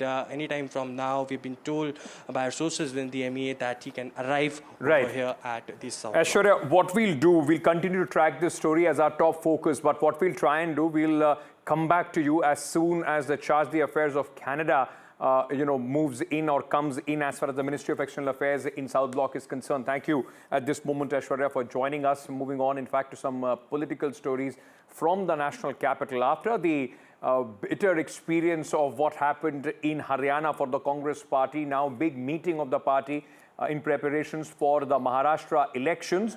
In fact, Mallikarjun Kharge's residence, the Congress president residence, was the venue for this meeting, which was also attended by Rahul Gandhi. Now, for the upcoming elections in Maharashtra, the meeting on Monday is in the backdrop of the defeat in Haryana. Top leaders of Maharashtra Congress were present at this meeting, along with the state in charges as well. The Congress is an alliance partner, an important alliance partner of the opposition, which is hoping to unseat the Mahayuti government, which is led by the BJP, though the chief minister is Eknath Shinde, who broke away from the Shiv Sena and joined hands with the BJP midterm as far as this government is concerned. Let me very quickly go across at this moment to my colleague Sunil Prabhu, who is joining us with more details on this. Sunil, I'm sure, Haryana is still hurting, but they would want to ensure that the same is not repeated in Maharashtra. Have there been some specific, instructions given to Maharashtra leaders? Don't squabble over chief minister's post. That is something that we saw in Haryana, which costed the Congress party the election. That's right. In fact, very pointedly, they're saying that there's no infighting in the Maharashtra Congress, despite the PCC and the LOP still having a little bit of a tug of war, but retweaking the strategy and, re-looking at it completely in the backdrop of what has happened in Haryana. So Congress President Rahul, as well as Rahul Gandhi, having that discussion with Maharashtra leaders to try to tweak that entire and re-look at how, what not to make those similar mistakes that they did in Haryana. Because what was the cause for Haryana, apart from, blaming the election commission? The cause was in fighting the rebel factor, as well as, of course, not being able to carry everybody along. So it's in that backdrop now that the Congress has tried to ensure and made that very clear to us in an interview, Mr. Ramesh Channitala, saying that we are not going to agree to Uddhav Thackeray's request at this present juncture of him becoming the CM or being projected as the CM. We'll do that after the elections. Let's listen in to what he had to say. Mr. Ramesh Channitala, after the unexpected result in Haryana, what is your response to how things are working? See, Haryana and Maharashtra is totally different. People of Maharashtra is totally against the corrupt government of Maharashtra. And this government is not elected by the people. This government is made by ED and CBI and IRM or Gayaram. So the people of Maharashtra are prepared to give a befitting reply to those people who switched over to the other side and formed a government. The fact now that you have to choose a chief minister, Mr. Uddhav Thackeray has conveyed to you as well as to Mr. Kharge as well as Rahul Gandhi that he would like to be the chief minister. Is that acceptable to you? See, the most and important aspect of this election is to change this BJP government. So, and chief ministership issue will be coming after getting majority. We will decide. You are not going to decide. You are not going to decide before that. We are not going to decide the chief minister candidate before the election. What was decided? What was decided in today's meeting? We are decided to go strongly with MVA, and all other issues will be discussed today. About the Congress seat discussions, everything has been decided. Mr. Chenitala, one of the biggest problems is the infighting. There is no infighting in Maharashtra Congress. Everybody is united. Leader of opposition and PCC chief are on. No, not at all. In Maharashtra, nobody will say that. I don't know how you get this information. They are all together working hand in hand. There is total harmony in Maharashtra. And it will is the formula 100, 188 or that we will decide after the final stage of discussions are going on. So here you have it, a very clear statement from Mr. Chenitala, very categorically saying that for the chief ministership, the Congress is not ready to concede. We will wait till the elections are over, and seat sharing will continue to be discussed. With camera person Arun Negi, Sunil Prabhu, NDTV. So while the Congress is trying to, in fact, put their house in order for the Maharashtra elections, the BJP also putting its strategy in place. Important meeting of the BJP also took place, ladies and gentlemen, regarding Maharashtra today. Home Minister Amit Shah was also part of this meeting, and along with him, of course, you can see there the deputy, all the top leaders, in fact, of Maharashtra of the Bharatiya Janata Party were there. It is being said that this was possibly to get a final go-ahead ahead of a very important press conference that the Chief Minister of Maharashtra, Eknath Shinde, both the Deputy Chief Ministers, Devendra Fadnavis and Ajit Pawar are going to conduct tomorrow. And tomorrow could also come as an announcement of the seat-sharing formula as far as Maharashtra is concerned.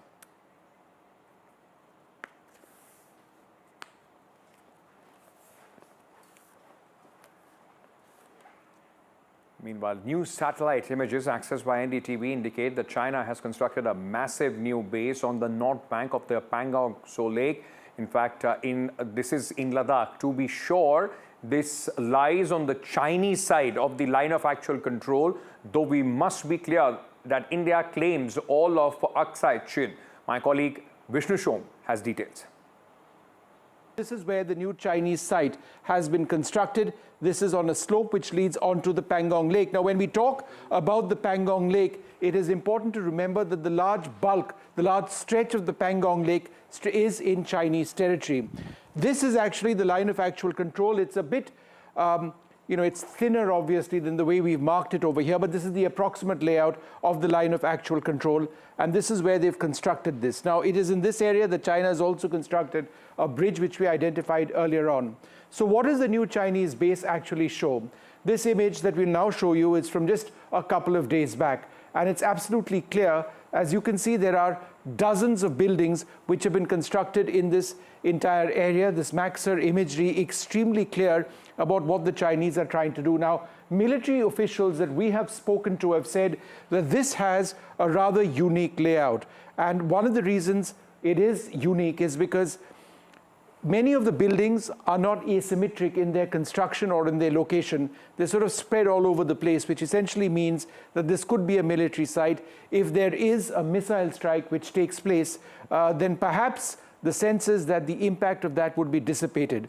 Now, dual-use Chinese villages, which is what they've constructed across the frontier, which have civilians in them as well, have sports facilities, they've got other facilities. This has none of that. This appears to be a military facility, but could also be used as a logistics facility. Let's go to the next image, which is a real close-up of these structures. So this is what the structures are actually all about. This one structure seems to be more fortified. This could be a central armory, is what we are told. But all of the other buildings, they're haphazardly laid out. They're not as well structured as either other Chinese border villages, and in the sense is that these could house between 6 to 8 soldiers or up to 10 to 12 tons of logistics. Now, what is significant is the rate of construction. Let's stay with this image for a few more moments and just gently pan down to give you an idea of the extent of the spread. Now, when I counted this, there were approximately 70-odd structures. Some of these are still coming up. Now, this entire site is a new site that we're actually looking at. And that's something I actually want to point out in the next image. The next image, the one image that you see now on the left-hand side of your screen, you know, this is the valley, this is the area on the banks of Pangong where the new village has been constructed. This is from 2022. As you can see, nothing over there. And if we move over here, the identical area, this is where this new site has been constructed. This is on the 9th of October earlier this month. In fact, what we can also tell you at this stage is that the construction of this began in March this year. So in just a couple of months, the Chinese have gotten to this stage. So a significant development that you can see over there. Let's see if we can bring up one or two of the other images. Firstly, where the location and a few close-ups as well. That's the location, right, on their side of the line of actual control. But let's bring up another image of the base itself that we've been talking about. If we change to the next image of the base, this is what it looks like. All of the construction activity now well underway.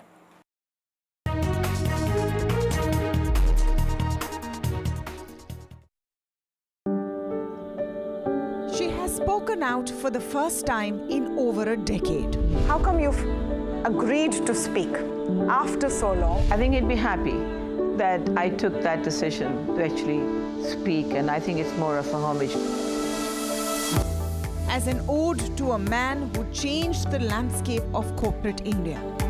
When this first thing was mentioned, that I want to make a one-lakh car, and we all looked at him in amazing, shock. Hear from Meera Radia as she breaks her silence on an icon who touched millions of lives. Remembering Ratan Tata. Exclusive conversation with Meera Radia.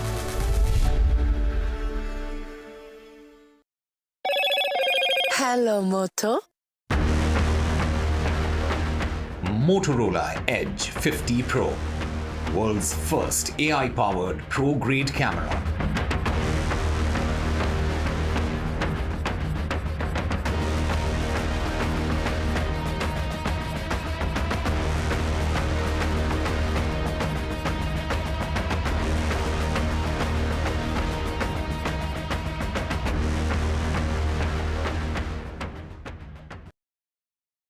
New day, new show, a new experience. Start your day with the news, not views. We bring you stories that matter and impact your life. News that informs and keeps you ahead. From Maximum City, Mumbai, to the seat of power, Delhi, NDTV brings you the best breakfast show. Breakfast news on NDTV, 8 a.m. every day.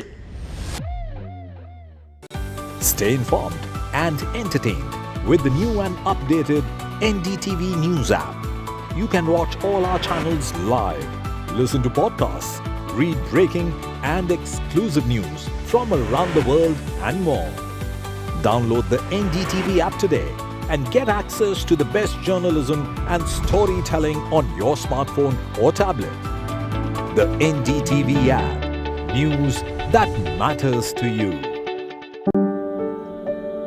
She has spoken out for the first time in over a decade. How come you've agreed to speak after so long? I think he'd be happy that I took that decision to actually speak, and I think it's more of a homage. As an ode to a man who changed the landscape of corporate India. When this first thing was mentioned, that I want to make a one-lakh car, and we all looked at him in amazing, shock. Hear from Meera Radia as she breaks her silence on an icon who touched millions of lives. Remembering Ratan Tata. Exclusive conversation with Meera Radia. been reporting on all issues big and small from Andhra Pradesh, Telangana, rest of South India, bringing you all the action, all that you need to know, all that you want to know. The energy of Maximum City is infectious. I bring in that energy in our news coverage from financial capital Mumbai. India's IT capital is always buzz. It's literally a city that never sleeps. And I keep you ahead on all the Bengaluru buzz. Covering from the southernmost part of India over the last 23 years, I bring in-depth and 360-degree coverage from the Dravidian heartland. The land of Mishti is also known for its bitter politics. I have seen much water flow under the Howrah Bridge, covering Bengal in all its vivid colors.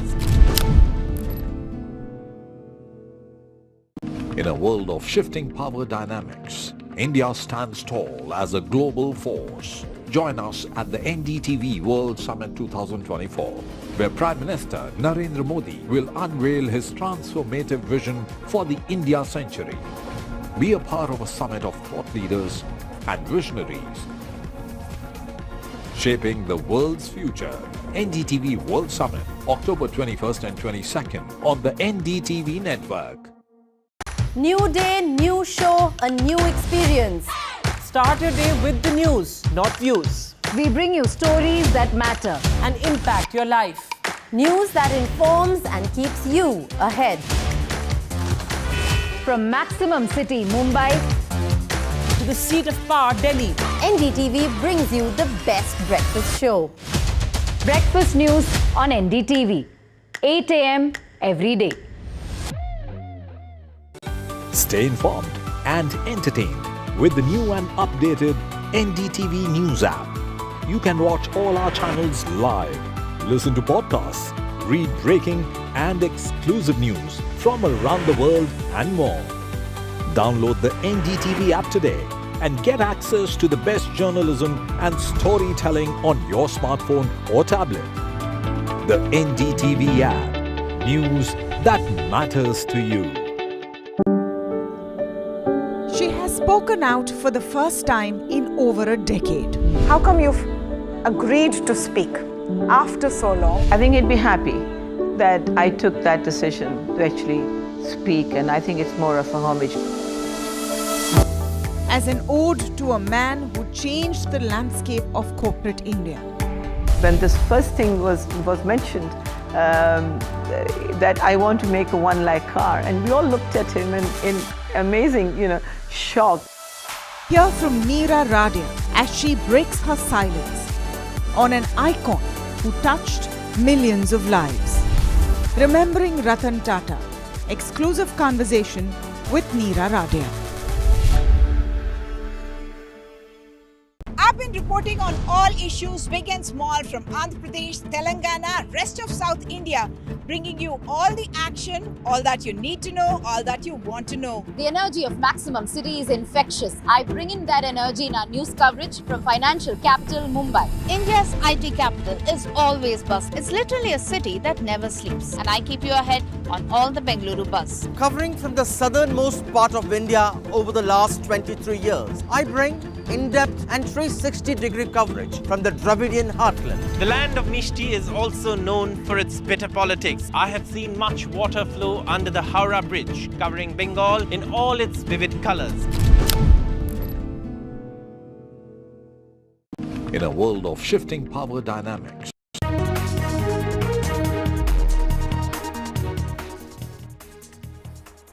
let's now shift focus to Mumbai, where after the sensational killing of NCP leader Baba Siddiki, now the entire Bollywood, the film industry, the politicians are in a state of shock, and questions are being asked and raised as far as the police is concerned. Now, let me bring you the latest, ladies and gentlemen, as far as this entire case is concerned, what's happening in the investigation. The 7-day now police custody has been given for the fourth accused in this case, Praveen Lonkar. Now, he allegedly gave shelter to the accused. Apart from that, security has also been beefed up at Salman Khan's residence in Mumbai. This after his close friend Baba Siddiki, the politician who was shot dead by the Lawrence Bishnoi gang. That's at least the claim of the Lawrence Bishnoi gang. Now, nearly a dozen policemen have been deployed outside Salman Khan's Galaxy apartment in Bandra. Mr. Siddique known for his lavish iftar parties, was a close friend of Salman Khan. The actor even visited his house as well as the hospital after this news had come in. ये कानून व्यवस्था बनाए रखने की जिम्मेदारी हमारी है और बाबा सिद्दीकी जिसके ऊपर जिन्होंने हमला किया, हत्या हुई है, एक को भी हम नहीं छोड़ेंगे, सभी को फांसी लगाएंगे. The Mumbai police made a third arrest in the Baba Siddiki shooting case yesterday at night. From Pune, when a team of Mumbai police went to Pune and got hold of Praveen Lonkar. Praveen Lonkar is the brother of Shubham Lonkar, from whose account a notorious post was written on social media, which claimed the responsibility of this particular attack and said, or rather made it clear, that the Lawrence Bishnoi gang was indeed behind this attack. Now, the police took some time to verify this particular post, but by the end of the day, they got hold of not Shubham Lonkar, but his brother Praveen Lonkar. He was presented here at the Killa Court in Mumbai today, and he has been given a police custody till the 21st of October. This is the same time till when the two primary accused rather, were given the police custody yesterday. The police or the prosecution, while asking for the police custody in this particular matter, put forth two fundamental grounds. They said that they need to get hold of Shubham Lonkar, who's currently absconding. And we believe that Shubham Lonkar and both Praveen Lonkar have links with the Lawrence Bishnoi gang. So to get hold of Shubham Lonkar, they need the police custody of Praveen Lonkar. And secondly, they said that Praveen Lonkar was involved in writing that message as well. Countering that, the defense representing Praveen Lonkar said that he's a common man who works at a dairy. He has a dairy of himself in Pune, and he did not even abscond like his brother. So the police is only trying to use him as a pawn and not really finding the real culprit. The court, slanted towards the government, the prosecution here, and gave a police custody till the 21st of October, what was demanded by the police, so that the investigation can be taken forward. So as of now, the police has gotten hold of 3 people. There are 3 people who are currently in police custody with them until the 21st of October, but there are also 3 people who are absconding, be it the two primary culprits, one of whom was present at the spot, the other person who supplied arms and the other kind of resources, and then Shubham Lonkar as well, whose account this particular message came from. The police have formed multiple teams, 10 to 15 teams, and have sent them across the country, especially across the state and in the northern states from where these boys had come from. But as of now, 3 arrests have been made and 3 people are still absconding. The entire focus of the investigation goes on to this man that you are seeing on your screens. That's gangster Lawrence Bishnoi. He is at this moment in the Sabarmati prison in Gujarat.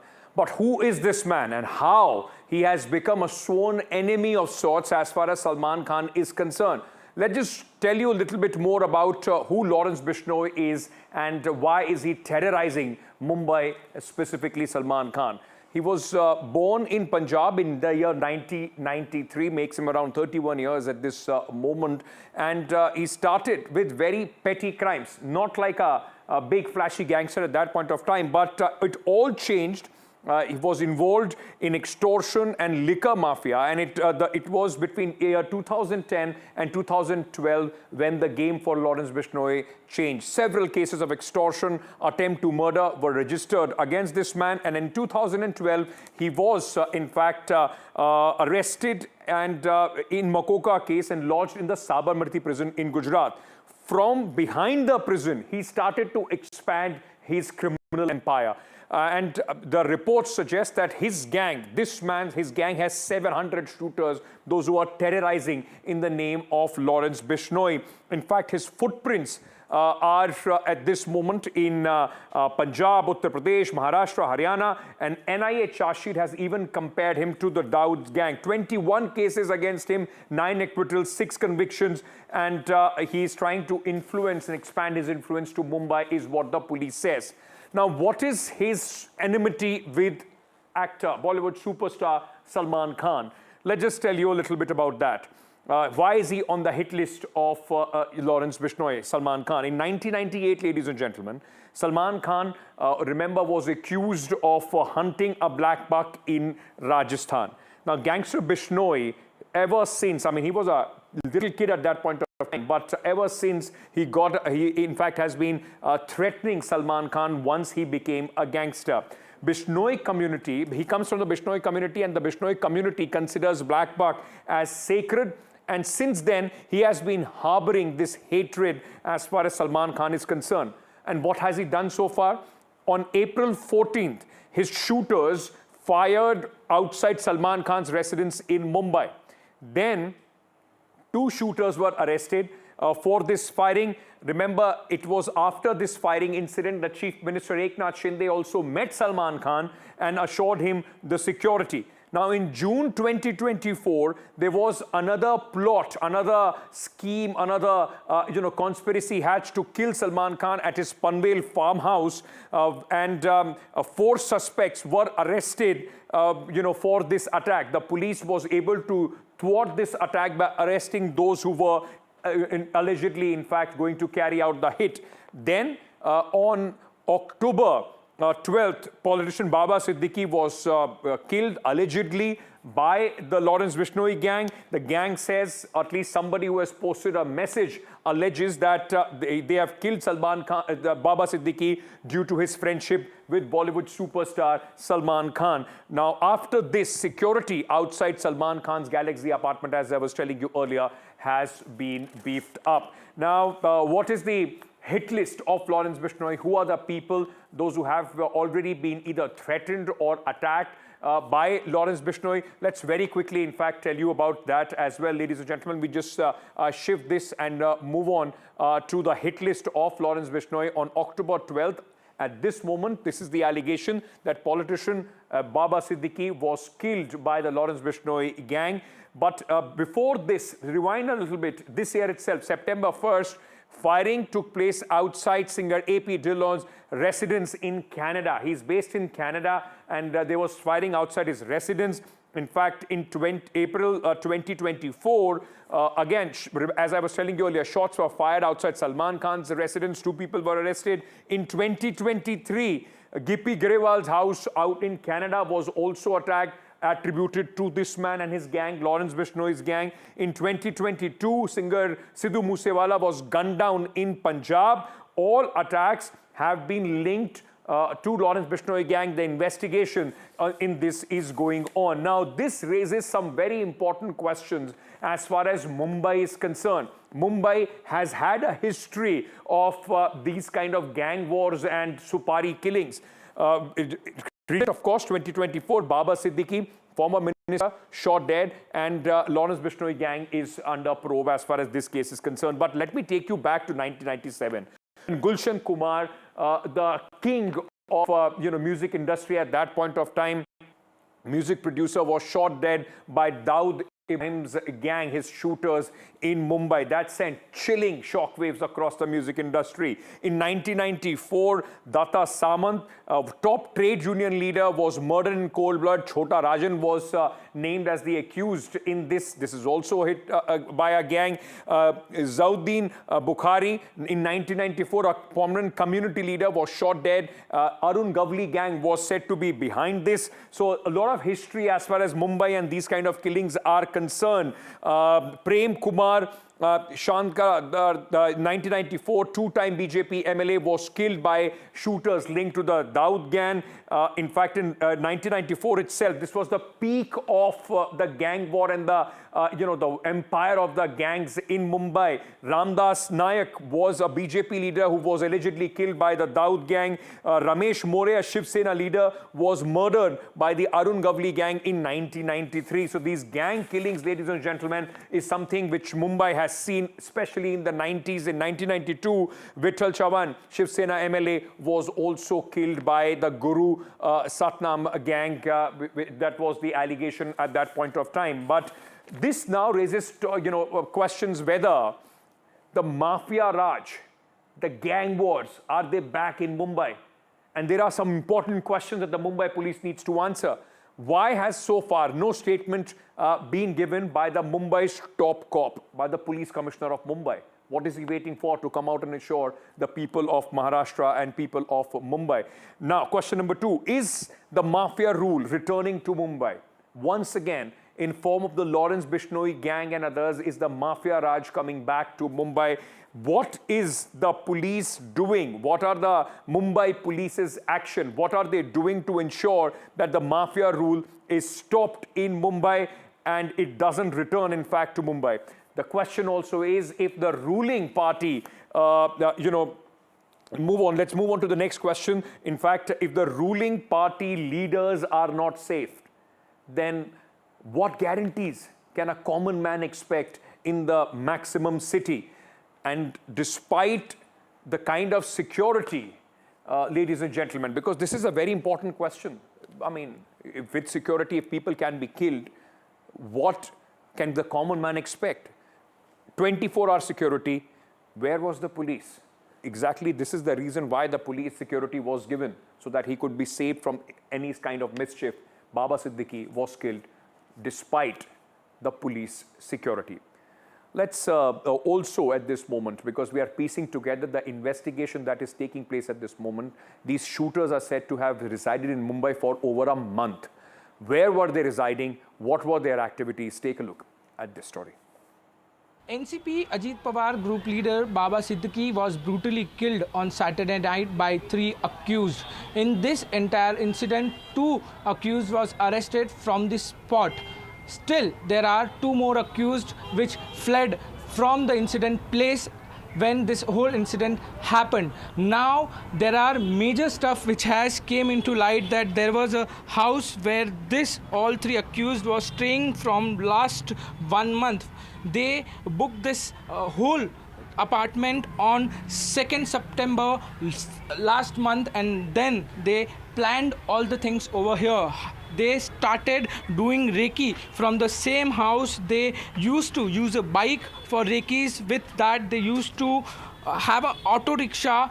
With that, they used to do Reiki of Baba Siddiki's son, Zeeshan Siddique house. If you can see the visuals here, there are things which has been, there are bottles, sleepers, bed, clothes, all are miserably placed over here. We can see a helmet over here because all 3 accused used to do Reiki with the help of the bike, and they planned this whole killings with staying at this particular place. If you can see the situation, how they were staying over here, this is a very narrow space. This is called as chawls in Mumbai. So there are many more layers which has to be solved by Mumbai Crime Branch. Right now, in this entire matter, 3 people have been arrested, and still Mumbai Crime Branch is finding for 2 more accused in this entire matter.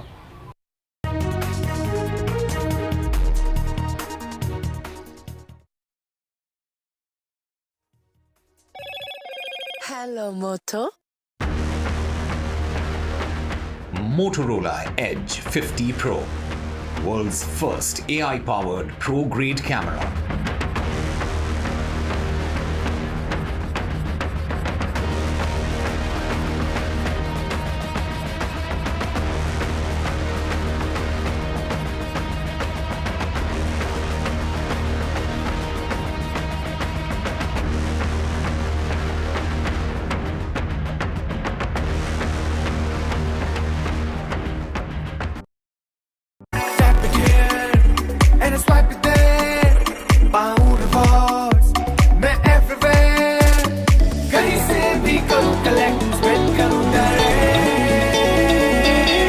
Download any single ID partner app, link your card and earn reward with top brand. Get it free with single ID. Stay informed and entertained with the new and updated NDTV News app. You can watch all our channels live, listen to podcasts, read breaking and exclusive news from around the world and more. Download the NDTV app today and get access to the best journalism and storytelling on your smartphone or tablet. The NDTV app. News that matters to you.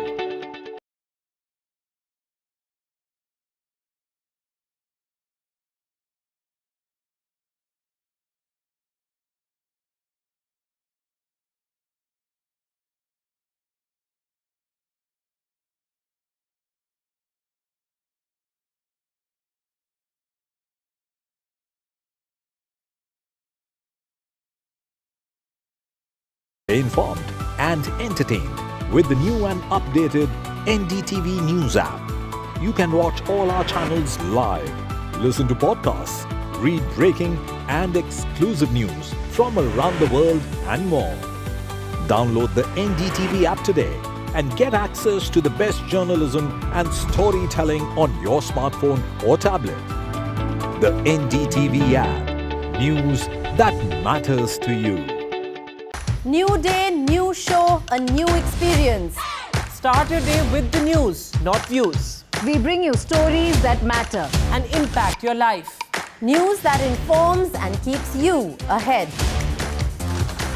From maximum city, Mumbai, to the seat of power, Delhi, NDTV brings you the best breakfast show. Breakfast news on NDTV, 8 a.m. every day. I've been reporting on all issues big and small from Andhra Pradesh, Telangana, rest of South India, bringing you all the action, all that you need to know, all that you want to know. The energy of maximum city is infectious. I bring in that energy in our news coverage from financial capital Mumbai. India's IT capital is always buzz. It's literally a city that never sleeps. And I keep you ahead on all the Bengaluru buzz. Covering from the southernmost part of India over the last 23 years, I bring in-depth and 360-degree coverage from the Dravidian heartland. The land of Mishti is also known for its bitter politics. I have seen much water flow under the Howrah Bridge, covering Bengal in all its vivid colors. Stay informed and entertained with the new and updated NDTV News app. You can watch all our channels and get access to the best journalism and storytelling on your smartphone or tablet. The NDTV app. News that matters to you. She has spoken out for the first time in over a decade. How come you've agreed to speak after so long? I think he'd be happy that I took that decision to actually speak, and I think it's more of a homage. As an ode to a man who changed the landscape of corporate India. When this first thing was mentioned, I've been reporting on all issues big and small from Andhra Pradesh, Telangana, rest of South India, bringing you all the action, all that you need to know, all that you want to know. The energy of maximum city is infectious. I bring in that energy in our news coverage from financial capital Mumbai. India's IT capital is always buzz. It's literally a city that never sleeps. And I keep you ahead on all the Bengaluru buzz. Covering from the southernmost part of India over the last 23 years, I bring in-depth and 360-degree coverage from the Dravidian heartland. The land of Mishti is also known for its bitter politics. I have seen much water flow under the Howrah Bridge, covering Bengal in all its vivid colors.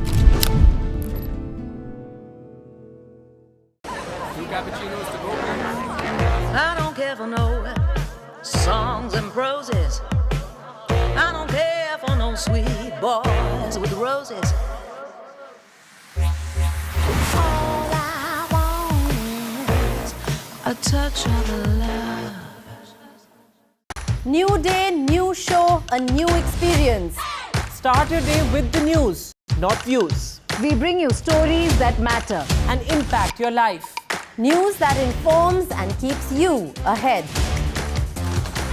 From maximum city, Mumbai, to the seat of power, Delhi, NDTV brings you the best breakfast show. Breakfast news on NDTV, 8 a.m. every day. Stay informed and entertained with the new and updated NDTV. Welcome back, ladies and gentlemen. Let me take you now from Mumbai to Kolkata, where the doctors are once again on a warpath. As far as Mamata Banerjee government is concerned, their strike continues, the hunger strike which is going on. Let's give you some more details on this. The doctors today met West Bengal Chief Secretary Manoj Pant. In fact, addressing a press conference after that, Mr. Pant said that in the meeting, the government urged the doctors to end their hunger strike. He also said the government has accepted 7 of the 10 demands put forward by the doctors. This comes after the Federation of All India Medical Association, the key doctors body, today paused its nationwide strike. कुछ नहीं हुआ, बराबर मैं बोल रहा हूँ कि कुछ नहीं हुआ, जीरो रहा है। हम लोग ने रिक्वेस्ट किया कि आप लोग इन लोगों का जो डिमांड आप लोग मान सकता है, ये डिमांड लेके आप लोग हम चलिए, अभी चलिए। आज 10 दिन होने वाला है। 4 बच्चे अभी आईसीयू में भर्ती है और एक बच्चे अभी बीमार पड़ रहा है, उसको भी शायद आईसीयू में भर्ती होना पड़ेगा। एटलीस्ट एक बाप माँ इसका हिसाब से आप लोग आपका ईगो छोड़ के चलिए, अभी चलिए। हम लोग साथ में लेके जाएंगे। आप लोग जाके आप लोग उन लोगों से बात करके आप लोग इसको सोल्यूशन कीजिए कि ये जो अनशन है ये बंद हो। लेकिन इन लोगों का व्यवहार से इन लोग बोल रहे होगा, सोचेंगे, परमिशन लेना पड़ेगा। All right, that's all the time that we have in this edition. Ladies and gentlemen, news and updates will continue here on NDTV. Stay tuned.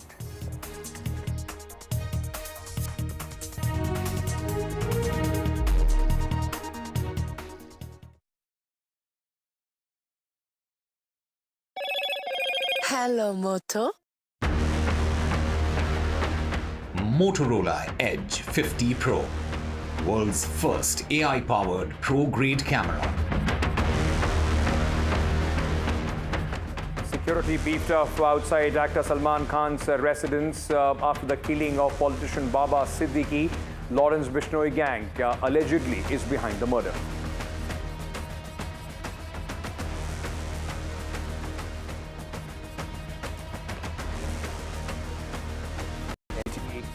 If the missing shooter fired at Baba Siddiki, Chief Minister Shinde says murderers won't be spared.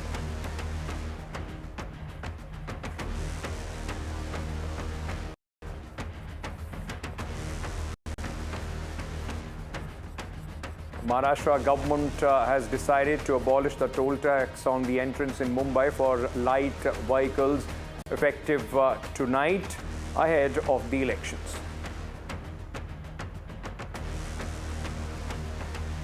Nobel Prize in Economics for Study on Institutions and Prosperity. 3 academics given the Nobel Prize in Economics for 2024.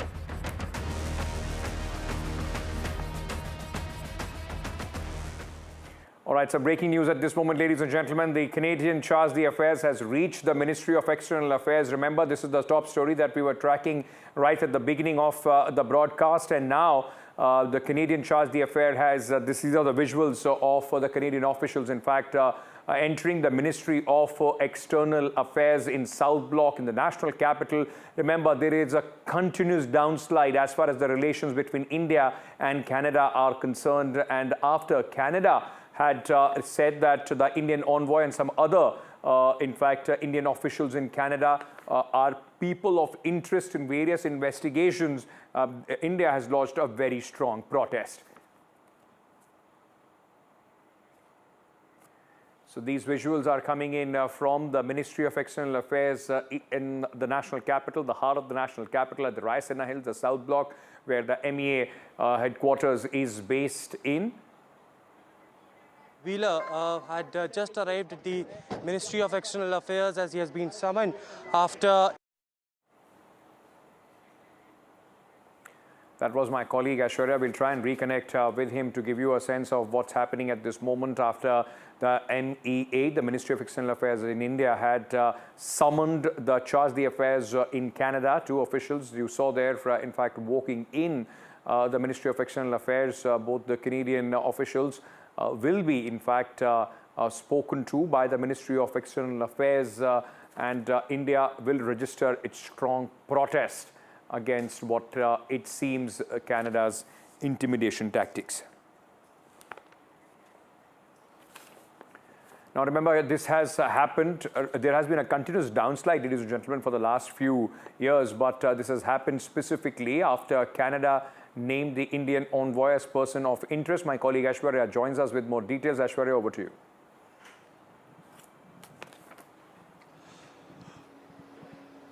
Well, we just saw the live visuals from the South Block where the Charge d'Affaires Stuart Wheeler arrived after he was summoned by the Ministry of External Affairs. Let me show you again these visuals right outside from the Ministry of External Affairs as far as the Canadian diplomat had been summoned. The Charge d'Affaires Stuart Wheeler arrived with one another official of the Canadian embassy, and this comes right after the Indian government had strongly rejected these claims made by the Canadian government. The Indian government stated in a statement earlier that it was preposterous imputations and ascribes them to a political agenda of Trudeau government that that is centered around the vote bank politics. It is, of course, now the charge d'affaires to Wheeler, who is inside the Ministry of External Affairs, and the government has called the allegations preposterous and a strategy of smearing India for political gains. The Ministry of External Affairs had said that India received diplomatic communications from Canada yesterday suggesting that the Indian High Commissioner and other diplomats are person of interest in matter related to the investigation in that country, and therefore the reason perhaps now it is the charge d'affaires who had been summoned by the MEA now had arrived at the South Block.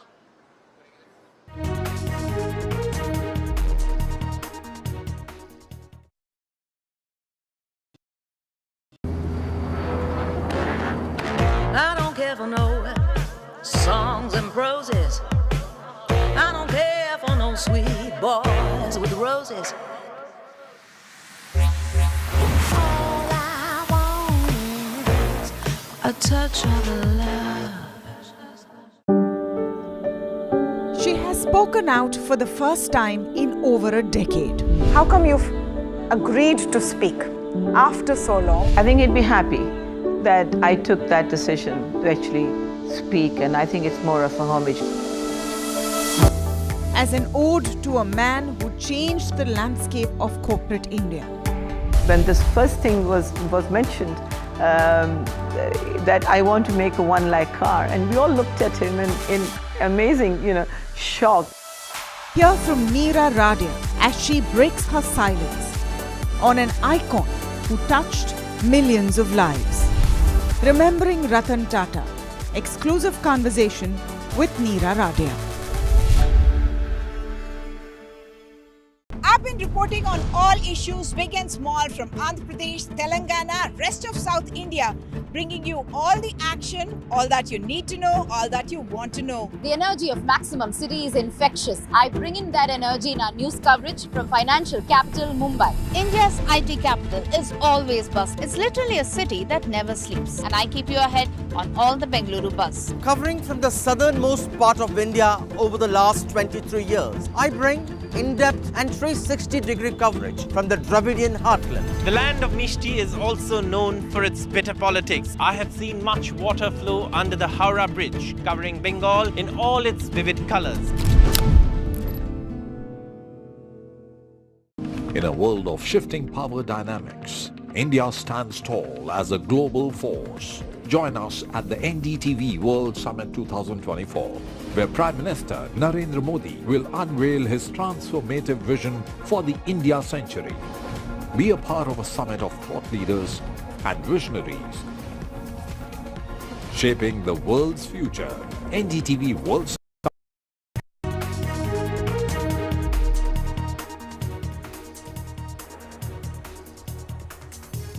Massive diplomatic row between India and Canada. Niger murder case, Trudeau's escalation, India's sharp rebuttal. Top diplomat from Canada has now been summoned by India. Focus now shifts to Maharashtra polls. Congress BJP huddle ahead of the Maharashtra poll date announcement. BJP to release its first list of candidates within 2 days.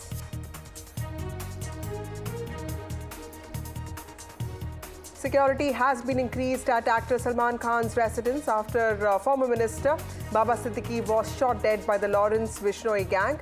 Nearly a dozen cops have also been deployed outside Galaxy Apartments in Bandra.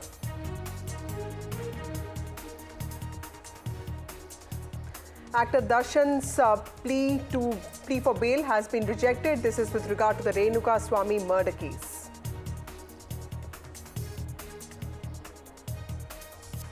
Nobel Prize in Economics for Study on Institutions and Prosperity. 3 academics have been given Nobel Prize for Economics for 2024.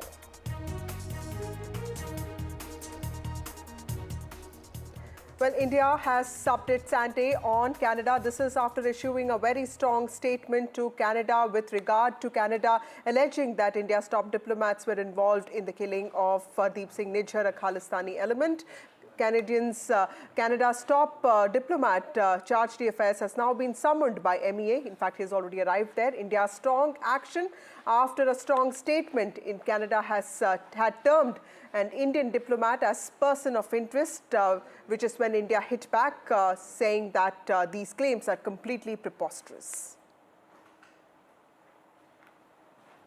Those are the visuals there of Canada's chargé d'affaires arriving at South Block, which is where India's Ministry of External Affairs is located. This is India's strong statement after issuing, this is India's strong action after issuing a very strong response to Canada. Joining me now is my colleague Aishwarya with more details on this. Aishwarya, tell us, who was this person who was summoned by MEA, and also tell us a little bit about the response that India sort of sent out to Canada over what Canada had said involving India's diplomats. Well, it's been almost 10 minutes that chargé d'affaires for Canada had arrived at the Ministry of External Affairs at South Block after he was summoned after the diplomatic tensions arose up between the two countries regarding the Nijjar's killing. It was, the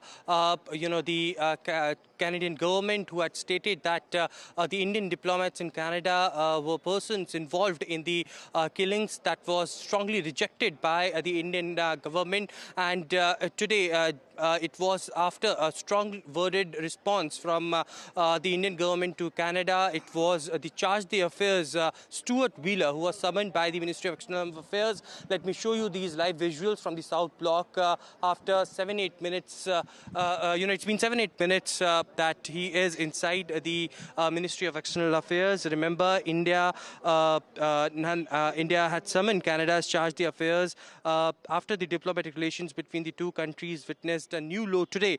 And Ministry of External Affairs stated earlier that India had received a diplomatic communication from Canada yesterday suggesting that the Indian High Commissioner and other diplomats are person of interest in a matter related to investigation in that country. The government called allegations preposterous and a strategy of sparing India for political gains. Now, these are live visuals from the Ministry of External Affairs at South Block, where currently Stuart Wheeler, the chargé d'affaires for Canada, along with one another official from the Canadian government, had gone inside and they had been summoned. Of course, tough questions will be asked to these two officials who had been summoned by the Ministry of External Affairs as to what claims that the Canada government had and why the evidences are not being provided. When repeatedly asked by the Indian government on the Nijjar's killings, it has been stated by Indian government that this is just to garner the vote bank, and this is a vote bank politics by the Trudeau government by issuing such statements without providing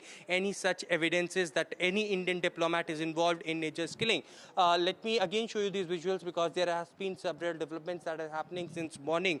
Now, it was also stated by the Indian government in a strong rebuttal that the government of India strongly rejects these preposterous imputations and ascribes them to the political agenda of the Trudeau government that is centered around the vote bank politics. It was also later stated by the Indian government that India now reserves the right to take further steps in response to these latest efforts of the Canadian government to concoct allegations against Indian diplomats. Remember, it is the government of India who had asked the Canadian government to provide the evidences that had not been provided, and therefore the reason perhaps after that strong statement, chargé d'affaires, who is currently taking the charge as far as the Canadian embassy is concerned, the top diplomat of the Canadian government in New Delhi, had been summoned. He is inside, and now it's been almost 12-13 minutes that he is inside. Of course, tough questions will be asked from them as to what evidences they have before issuing such statements that any Indian diplomat is involved in Nijjar's killing. But on the other side, remember, it was Prime Minister Narendra Modi on the sidelines of Asian Summit just met Justin Trudeau, and it was nothing concrete came out of it earlier as well. There had been several statements that had been came in from the Canadian government as well against those, and therefore the reason perhaps the Indian government has stated that this is is just a mere vote bank politics that they are playing. How soon they will come out is something that remains to be seen. Of course, there are answers we'll that just needs keep to be coming given back from to the you. So Canadian that side. is India issuing a strong response, not just in words, but also in action. The top diplomat of Canada has now been summoned. My colleague Aishwarya reporting from South Block, which is where the Ministry of External Affairs is. We'll keep getting more details on that.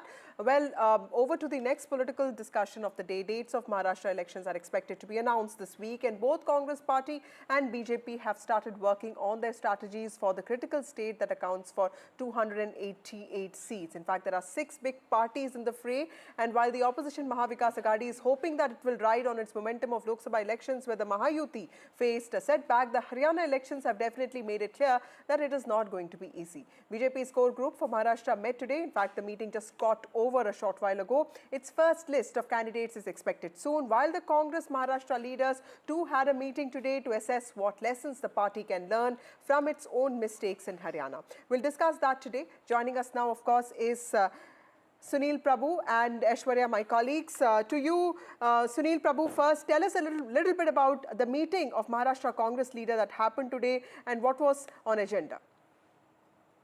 Well, after the unexpected results in Haryana, I think the Congress wanted to tweak, reassess the situation in the state of Maharashtra. And that is the reason why Rahul Gandhi, along with Mr. Karge, had this discussion with senior Congress leaders dealing with Maharashtra, as well as the senior Congress leaders from the state, and trying to re-strategize, retweak, and look at things afresh. I think some of the takeaways in an exclusive interview to us, Mr. Ramesh Chanitala made it clear that we are not yet ready to concede the Chief Minister's chair to Mr. Uddhav Thackeray. We'll do that after the elections. At this present juncture, we are all going together unitedly. So they're not ready to project Uddhav Thackeray, a key demand that he has made and conveyed to the Congress leadership as well as to Mr. Sharad Pawar. But that's something that the Congress hasn't been ready. But the lessons that they are learning is, of course, about infighting, about the fact that the rebel factor that took place in Haryana, and a host of other issues to deal with it. Because for them, they look at the Maharashtra government being built by the CBI ED, as Mr. Ramesh Chanitala pointed out to us.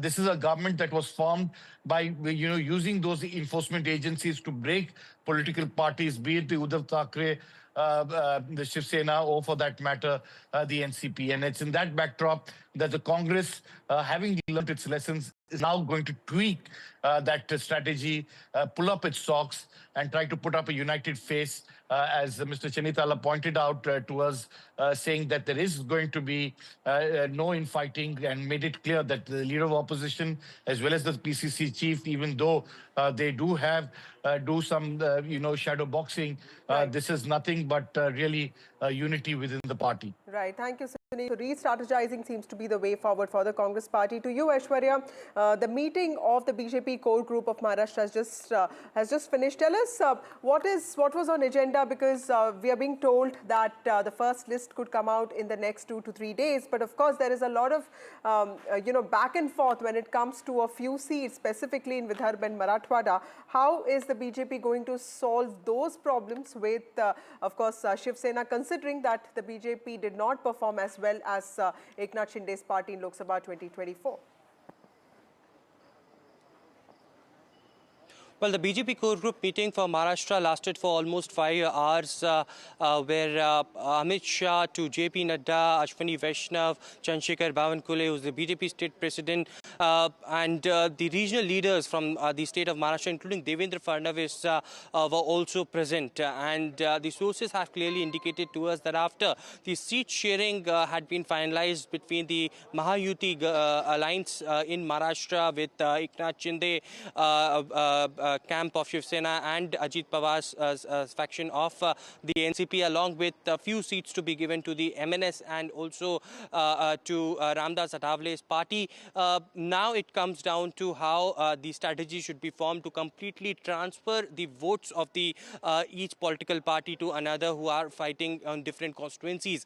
In today's meeting, we've been told, as far as sources are concerned, that each region was discussed in this meeting. There was OBC and Maratha reservation issue that was also discussed in today's meeting, and there was shortlisting that was done about candidates who had been listed and was taken in that particular meeting by the Maharashtra BJP unit. Apart from it, Ashwani Vaishnav, who is the in charge for the Bharatiya Janata Party for the state of Maharashtra, he clearly will play a defining role in the further meetings as well. 16th of October is the date when the CEC of the Bharatiya Janata Party will be has been called in, and in that particular meeting, the final list will get approval, and certainly after that, in 1 or 2 days, the list can come out. But of course, the Bharatiya Janata Party had been looking very strong as far as what they think as far as the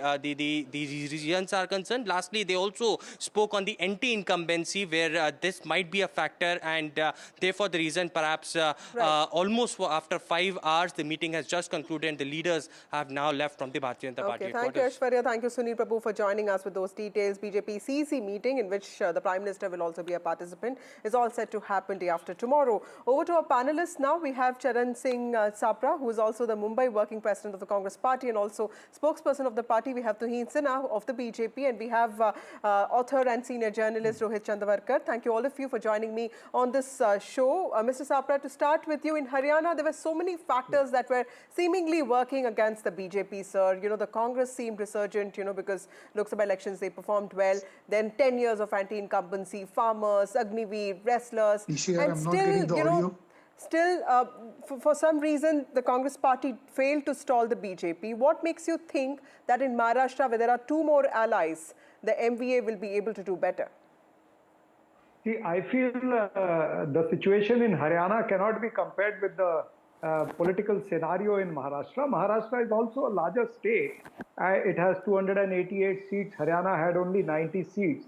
And there were in Haryana, a lot of places there was a close fight, and there were different demography and different caste combinations. So I don't think so that Haryana can be compared with Maharashtra in any way. In Maharashtra, there are so many different issues. The issues of farmers is over here, the increase in suicides of farmer, or the government has failed to give them a loan waiver, or the women's safety is a bigger issue over here. And the law and order situation, we have recently, day before yesterday, we have seen how a former minister and a member of ruling party was killed on the road. So the kind of scene in law and order situation over here is a very serious issue. Okay. So number one, let me get a response from from Mr. Sinha on that. That is something that has been on concern. In the latest and whole narrative about law and order, sir, with Baba Siddiqui's murder, like Mr. Sapra was also pointing out, and what happened in the minor's rape in Thane, do you think that the impression that BJP is capable of providing a strong administration, is that something that has taken a hit, and do you think that will be something that will affect your prospects? Well, good evening, Vasudha. Good evening, everybody. Well, the NDA is the only party capable of providing a strong administration. I completely agree that what has happened on Saturday night was extremely unfortunate, extremely tragic, but it needs to be seen as a one-off incident. The investigation is still on. 2 people were arrested immediately half an hour after the incident. The remaining 2 have been identified.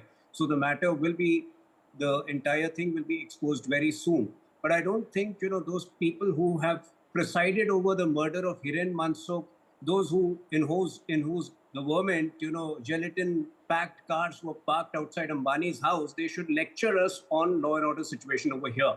The law and order situation is perfectly in control, and like I mentioned, as tragic the whole incident was, it was a one-off thing which should not be considered. Okay. Look at the broad issues we are talking about. We are talking about Ladli Behen Yojana, Ladla Bhai Yojana. We are talking about the metro rail project. We are talking about the coastal road project. We are talking about Samruddhi Highway.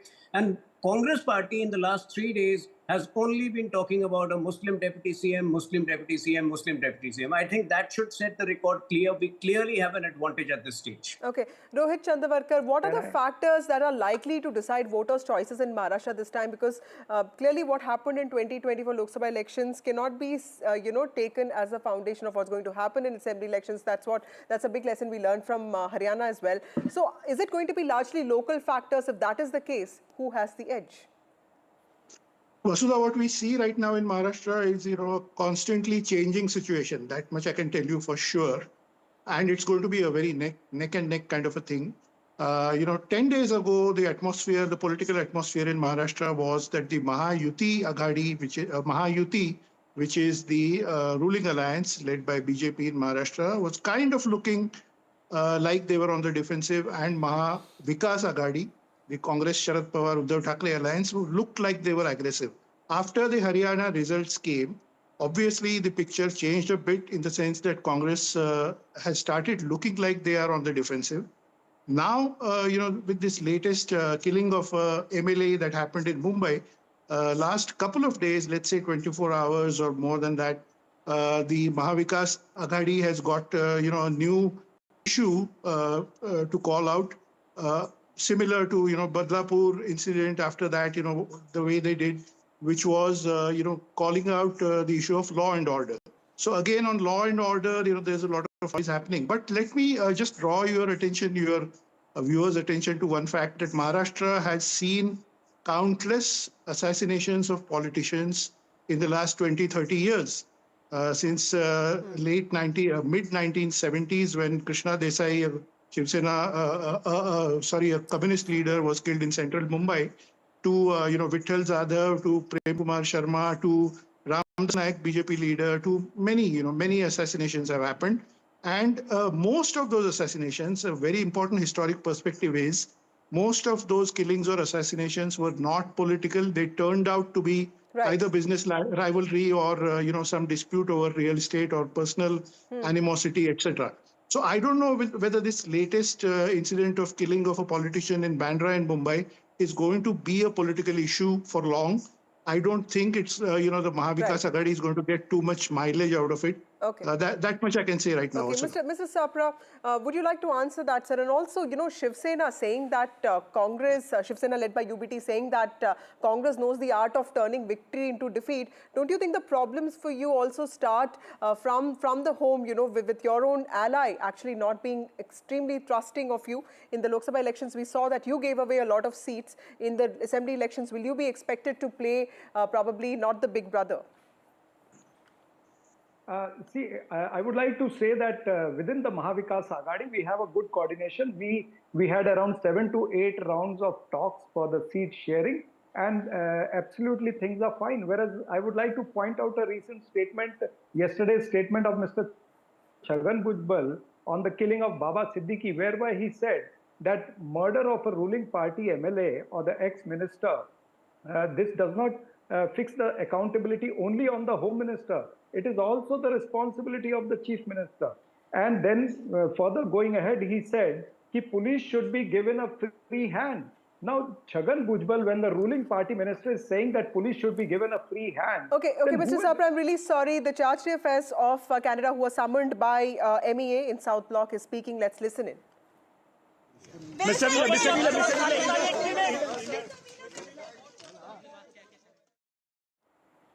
Okay, so that was the Charge d'Affaires of Canada, who was summoned by MEA today, and this was with regard to what Canada had said with regard to Indian diplomats, alleging that one of them was a person of interest in the Hardeep Singh Nijjar's killing. Remember, Hardeep Singh Nijjar is a well-known Khalistani. He was summoned today by India's MEA, and this is after India issued a very strong statement condemning Canada's claims and also calling them completely preposterous.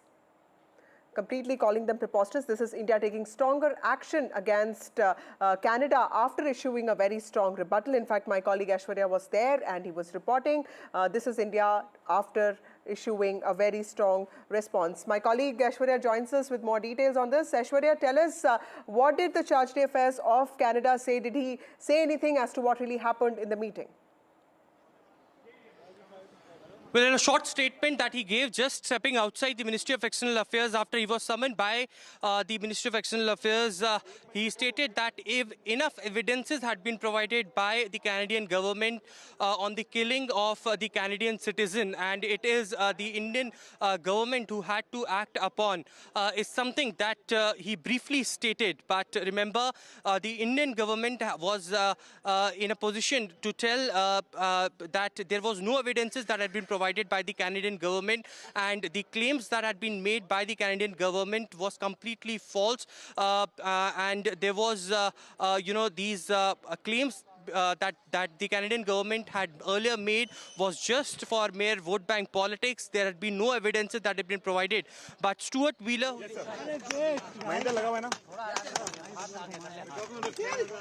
has done what India has long been asking for. Canada has provided credible, irrefutable evidence of ties between agents of the government of India and a murder of a Canadian citizen on Canadian soil. Now it is time for India to live up to what it said it would do and look into those allegations.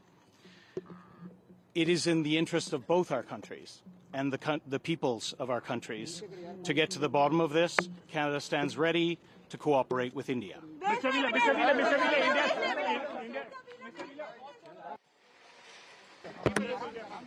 So there you heard from the Charge d'Affaires, Stuart Wheeler, who was summoned by the Ministry of External Affairs just 30 minutes back. He was inside the Ministry of External Affairs, and in a brief statement that he gave and spoke to the media, he clearly stated that the evidences had been provided by the Canadian government, and it is now the Indian government who has to act upon. But for the fact that the Indian government had put forward till now that there has been no evidences that had been provided, the allegations that the Canadian government had put across to the Indian government that there were diplomats who were involved in the killings, and person interest is something that the Canadian government has alleged has been completely false, and this is mere for the vote bank politics, something that India has rejected. That in a strong statement today, it has been stated by the Indian government that this is absolutely false statements, and they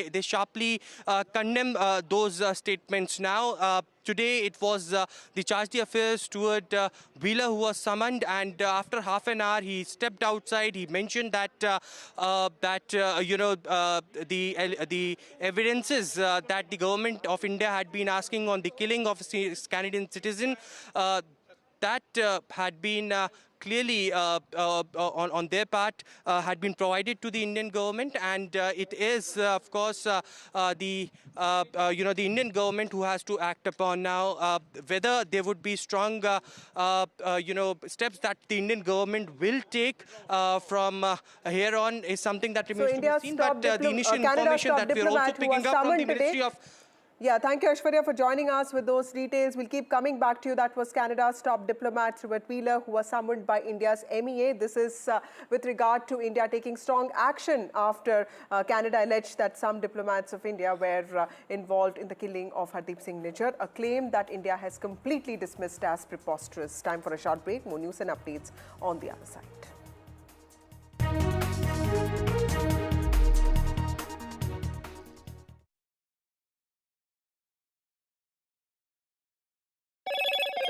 Hello, Moto. Motorola Edge 50 Pro, world's first AI-powered pro-grade camera.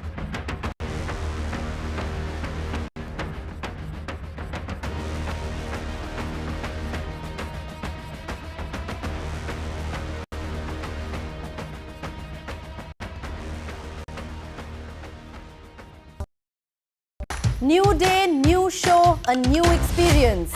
Start your day with the news, not views. We bring you stories that matter and impact your life.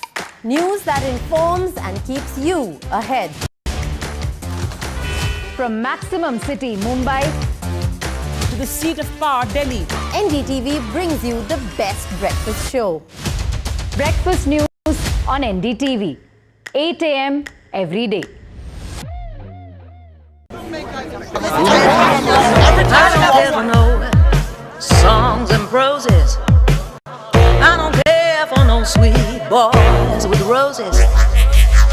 I'm too busy, baby, making plans on how to get me one of them manly men.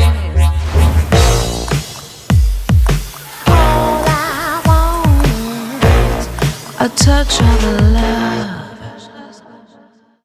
Stay informed and entertained with the new and updated NDTV News app. You can watch all our channels live, listen to podcasts, read breaking and exclusive news from around the world and more.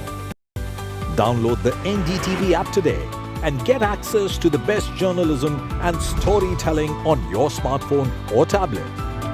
The NDTV app. News that matters to you. She has spoken out for the first time in over a decade. How come you've agreed to speak after so long? I think he'd be happy that I took that decision to actually speak, and I think it's more of a homage. As an ode to a man who changed the landscape of corporate India. When this first thing was mentioned, that I want to make a one-lakh car, and we all looked at him in amazing, shock. Hear from Meera Radia as she breaks her silence on an icon who touched millions of lives. Remembering Ratan Tata. Exclusive conversation with Meera Radia. I've been reporting on all issues big and small from Andhra Pradesh, Telangana, rest of South India, bringing you all the action, all that you need to know, all that you want to know. The energy of Maximum City is infectious. I bring in that energy in our news coverage from financial capital Mumbai. India's IT capital is always buzz. It's literally a city that never sleeps. And I keep you ahead on all the Bengaluru buzz. Covering from the southernmost part of India over the last 23 years, I bring in-depth and 360-degree coverage from the Dravidian heartland. The land of Mishti is also known for its bitter politics. I have seen much water flow under the Howrah Bridge, covering Bengal in all its vivid colors.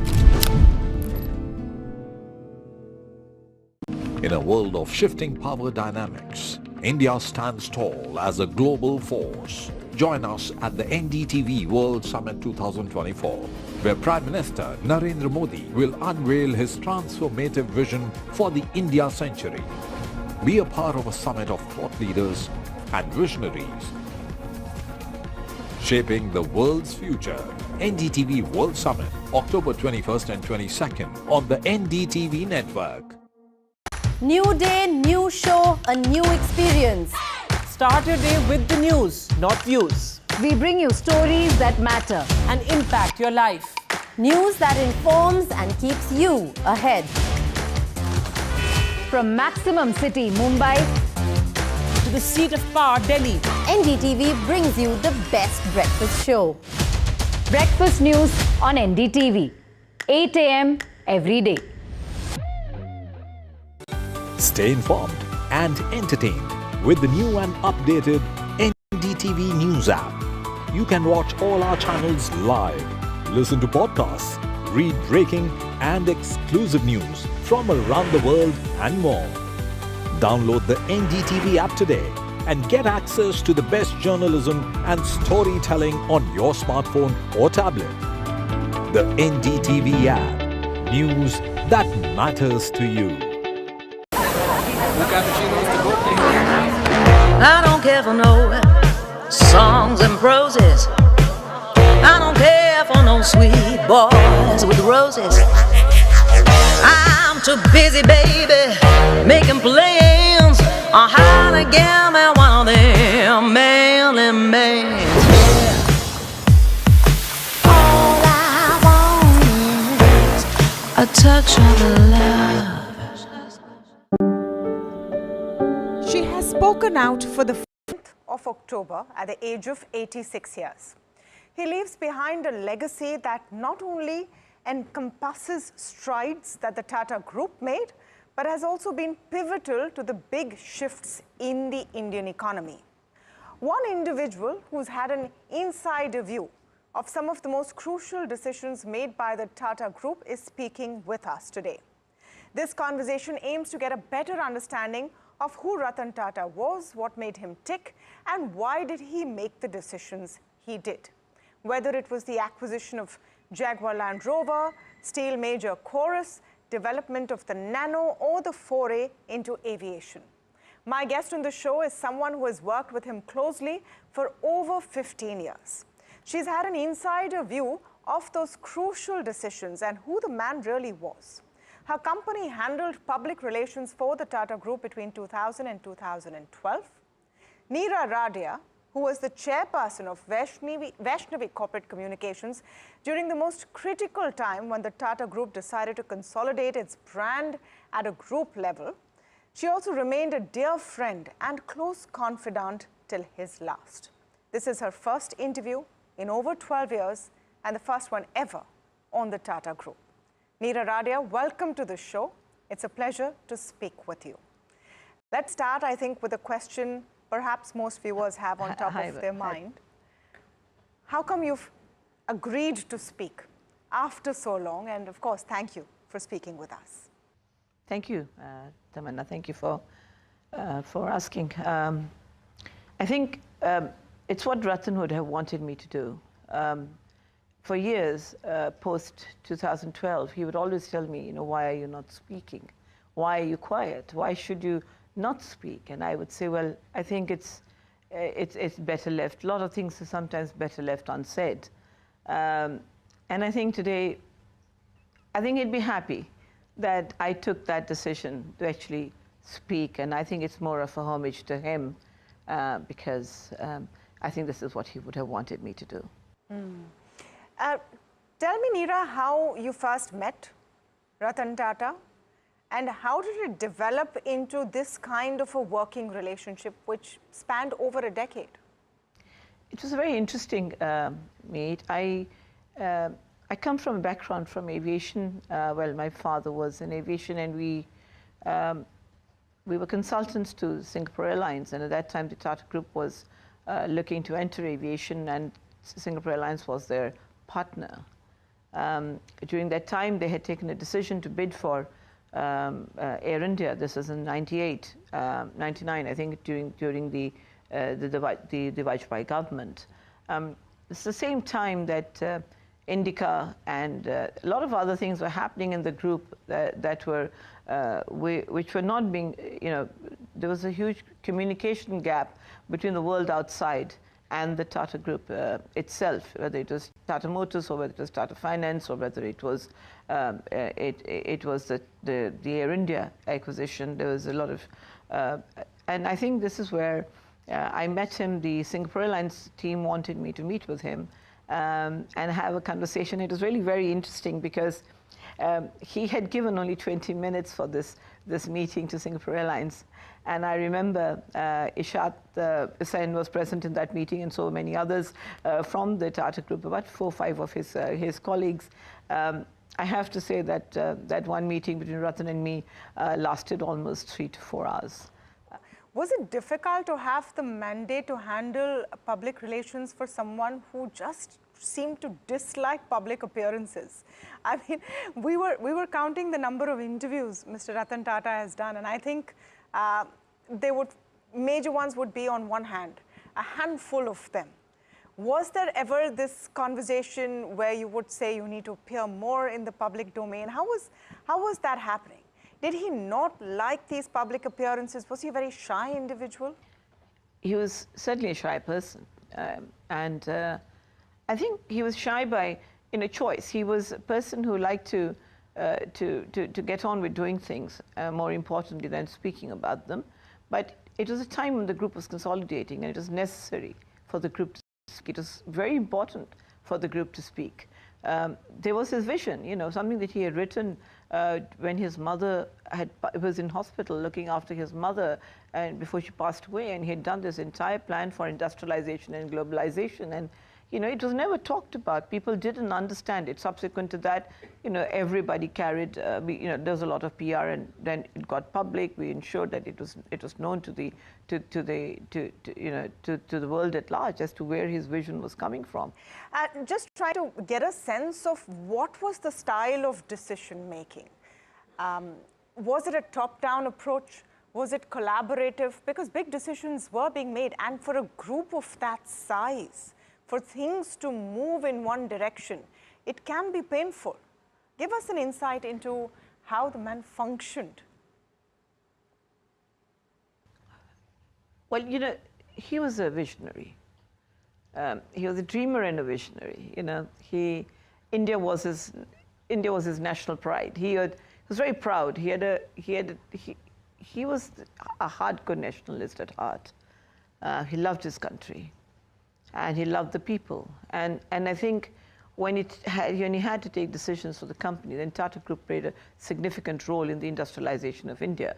So I think when he had to take those decisions, remember he had a vision. And when I said he had that vision, this was the plan that he had put together, which was about extending industrialization beyond what was there, what was built through the Jamshedji era or the Jayadi era, and he had to go one step further. But then it was so important to globalize. And why did he need to globalize? And the importance, and in one line I remember him telling him, the only reason I need to go into, we need to do globalization is so that we can bring the technologies back into India and upgrade our own platforms and our own companies, so that we can make better platforms. So JLR, Land Rover, was one of the most one of such reason. Design. It is remarkable. It's one of the most it's a luxury brand, but it was but its ability and its research and its design was what he was an avid lover of design. Ratan was an architect. Is that why we saw so many British acquisitions? So one for the tech and the other a bit of national pride? No, Tamanna, there was, So Chorus was, JLR was a great success. It upgraded I would say also upgraded the industry platforms as well. I think the automobile industry, after this whole acquisition itself, upgraded itself, and we saw, look at what we have today. It's wonderful, and that's his contribution, and the industry participated in that as well in many ways in their own companies to be able to upgrade. So he set the tone. Chorus was a decision that was which I think he felt was good for it. It was good for his companies. Fought hard. Remember when he did Chorus, we were also in the middle of the Battle of Nano in West Bengal. He took a decision. Can I come to Chorus after coming to Nano, because it correlates in some way? If it's sure. Okay with you, sure, of course. So we were in West Bengal, and he was in the midst of two very, very critical decisions. There was a bid going on as far as Chorus was concerned. At the same time, there was a big battle for why the 1 lakh car should not be in West Bengal, because people didn't want it. His choice to choose Bengal was his dream of industrialization, to industrialize the state, which needed industrialization. I won't come to the business part or the business reasons for it. Subsequently we saw something else, and I don't want to come to that. But I think what Nano did, you've got to look at him from he was a dreamer. What did he want? He wanted something for the common man, so that he didn't sit on a bike. Forgive me for saying this, but he didn't want people to get wet in the rain and be in a car and be safe. Yeah. That's all he wanted. That, it couldn't achieve its price point of 1 lakh. 1 lakh was something I remember an interview he had with one of the leading newspapers from the UK. And I was present in that meeting when this first thing was mentioned, that I want to make a 1 lakh car. And we all looked at him in amazing, shock, and said, 1 lakh, because he hadn't talked about the number. He'd said, I want a car for the people.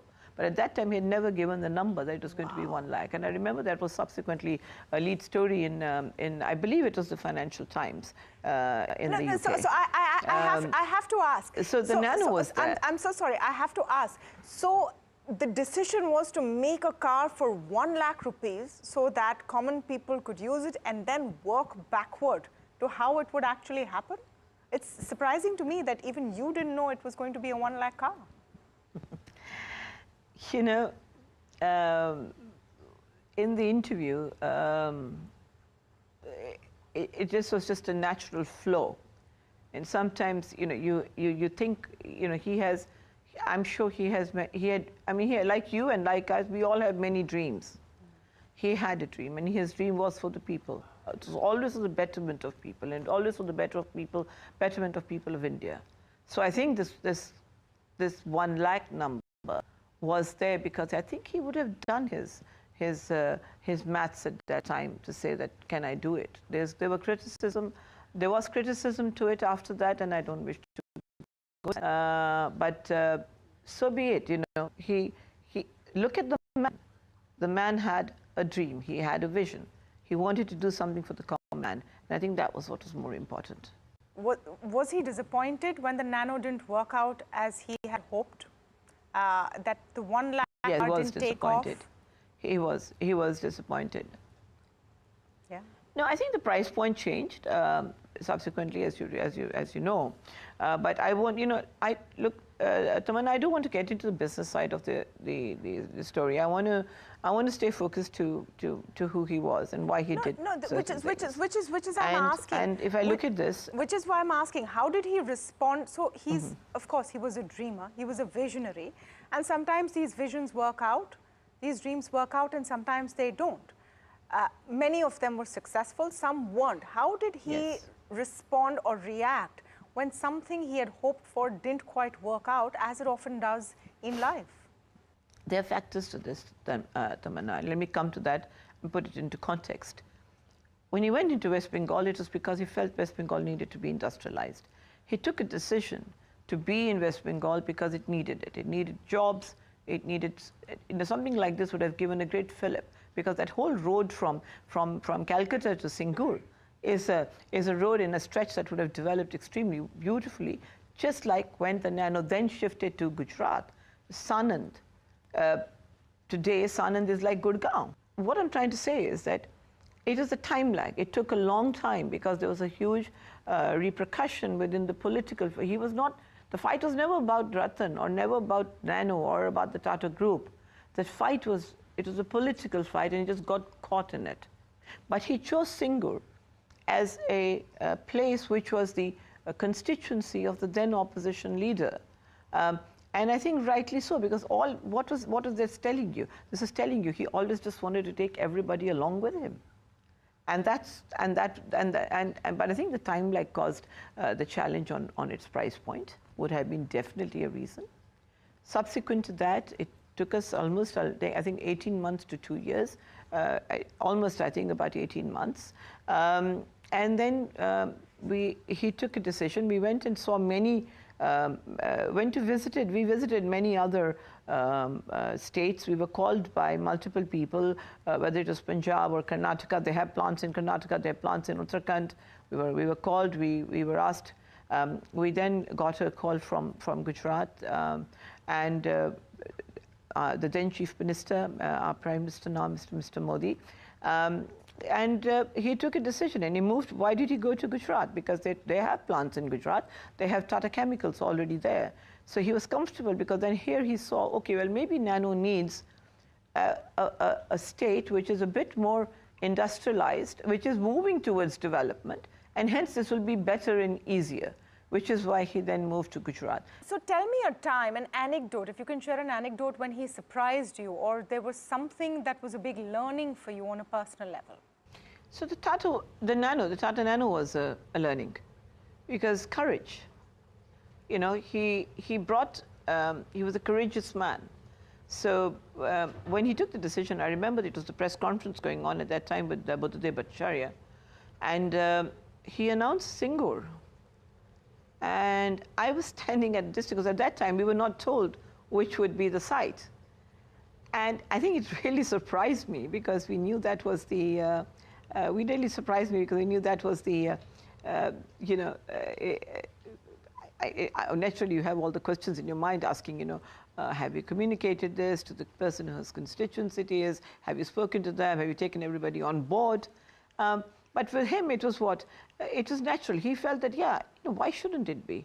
You know, I'm here to do business. I'm here for the development of the state. I'm not here to get into politics. So the fight was, so this was one thing. I remember that evening, another thing happened at the airport. It was really funny. Well, not funny, but it was very sweet. We were on our way back after that press conference, and I went through the ladies, where the frisking happens at security, and then he was coming through, and obviously there's a lot of protocol around Ratan, but he still insisted on going, and he went in and he stood on that and stretched his arms and waited to be frisked. And the security officer at that time turned around and he saluted in front of him. And he said, "Sir, please get down. You know, you are our pride." And he said, "No, I want to be. You must do your job." And this was who he was. Wow. And look at him. The lives that he touched. It just, this is a security guard who just refused to. He said, "No, sir, you are. Please pass." So, it was quite a moment. I watched it at a distance because I'd already gone through. And I saw his reaction and the smile and the way he looked at the security officer and shook his hand. This is what he was about. Were you in touch with him after 2012? When was the last time you met with him, spoke with him? About 2 months back, yeah, roughly about two to three months back, yeah. Oh, I remained in touch with him. We remained friends. He inaugurated, he was there at one of my functions. We always talked on the phone whenever we could. And I think we remained, what was nice was that we remained good friends much after, and actually we reminisced many moments because Tamanna, there were times, when there was a lot of intense, remember this was a phase of the Tata group at a very critical phase. And we were at Army and Navy, and he was from Bombay House, and I would get a call from him saying, or his secretary Dilnaz would call and say that Mr. Tata's coming over for coffee. He loved coming to our office because, and I knew it when he was going to come to the office, there's something on his mind that he wants to bounce off. He just loved the coffee at the office, and he would come to Army and Navy, where our officers, and there were many times that happened when he would then bounce an idea or bounce something and discuss something that he was, or something that would have been bothering him that he needed an answer to. And those were very, and so when we met subsequent to those, in the last few years, whenever we met, we really did reminisce the moments that we spent together, because I remember there was an incident you asked about anecdotes, so we were in Dubai. Krishna Kumar was there and a couple of other Tata people. We were in I can't remember which mall it was, but this gentleman, that was a time when the Indica thing was still going on. There was still uncertainty. We had just taken on the mandate. There was still uncertainty about, is Indica going to be a success? And there was a lot of, the Tata Motors had lost losses of X, front page headlines and stuff like that. This is just before we got into the mandate, and then this is a few months later. And then this gentleman in Dubai came up to him in the mall and said, Sir, I have an Indica. And he looked at me thinking somebody's going to complain. But the gentleman said, "Sir, no, I love your car. It's lovely. I bought the car and I bought a Tata car." And and again, he loved shaking hands, and he shook his hand, and he was so happy to hear that. The joy on his face was so amazing. And then when he walked away, he said to me and Krishna, "See, they like it. The others have a comment, but they like it." Yeah. And this is what he was all. This is, so it was nice. So he was inside. There was this, this man who, who did things from the heart and wanted people to like what he did. He wanted them to, he didn't do it for himself. He did it because he wanted others to do well and to be successful and to own, like I said, good cars and have a comfortable life. Yeah. He had great joy in that. He would, just look at the way he did that with, with dogs. And I have one very funny incident, which can I share that? Of course, about the dog? Of course. We were we were at our guest house in Bombay when we had to shift to Bombay because of the mandate. A lot of our professionals. So we had a dog which was a stray dog, and he said, "Look, will you look after this dog?" Because he would have so many stray dogs. And he said, "Would you look after this dog?" And I said, "Certainly. We have a guest house. We'll look after this dog." So his driver would bring food, Ratan would make sure that his driver sent the food for the dog, although our cook would be making food for the dog in any case. And this dog became a very healthy dog. And he needed to go out on walks. He needed to be taken out on walks because he became lazy. One fine day, he went out of the hands of our cook who had taken him on for a walk at Marine Drive. I must tell you, I've never seen PR professionals running looking for a dog. Okay, this dog had disappeared, and they said, you better get back this dog as quickly as possible because, it was a dog that Ratan gave, and it was such a funny sight, I must say. We found him eventually, he was, and I had to call him. I said, Ratan, this dog is,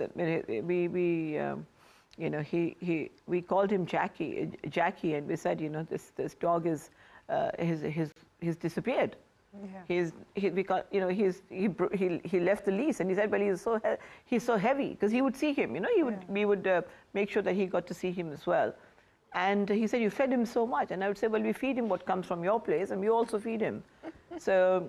Anyway, we finally found the dog, and then I called him in the night. So you had to report. So you had to report back that Jackie was all right. Those must have been some nervous hours.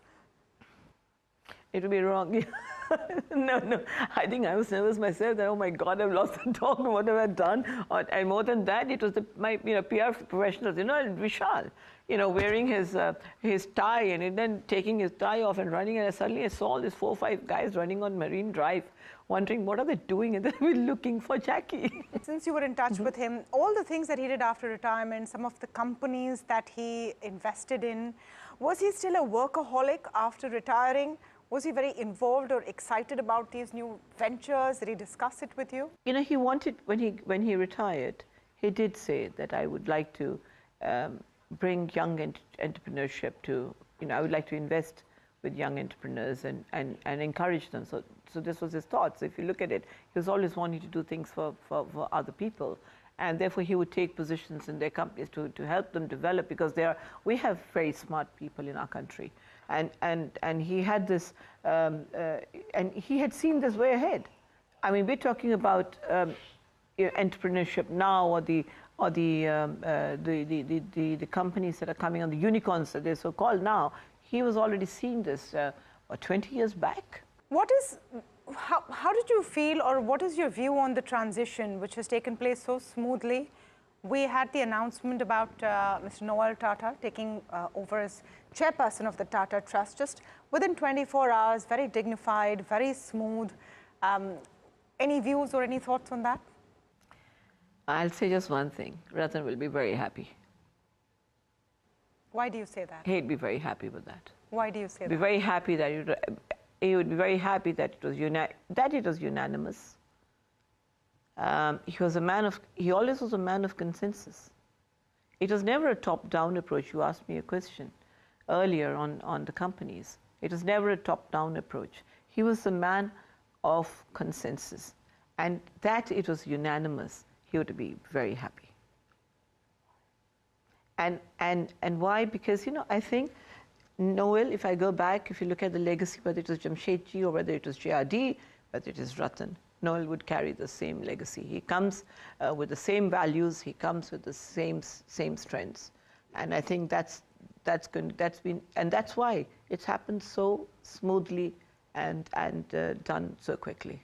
Because I would believe that's what Ratan would have also wanted. Thank you so much, Neera, for sharing with us, for opening up to us, and coming out with a public conversation after so long on something which I'm sure is very dear to your heart. It has helped us get an insight like none other into the persona that was Ratan Tata. So thank you.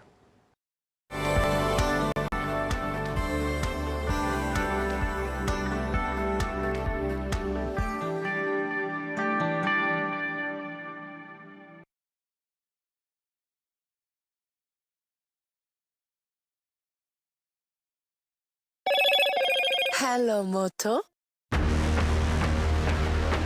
Motorola Edge 50 Pro, world's first AI-powered pro-grade camera.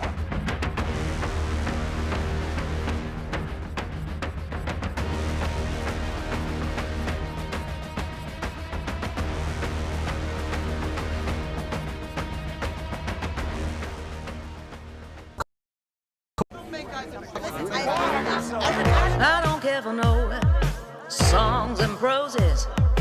I don't care for no sweet boys with roses.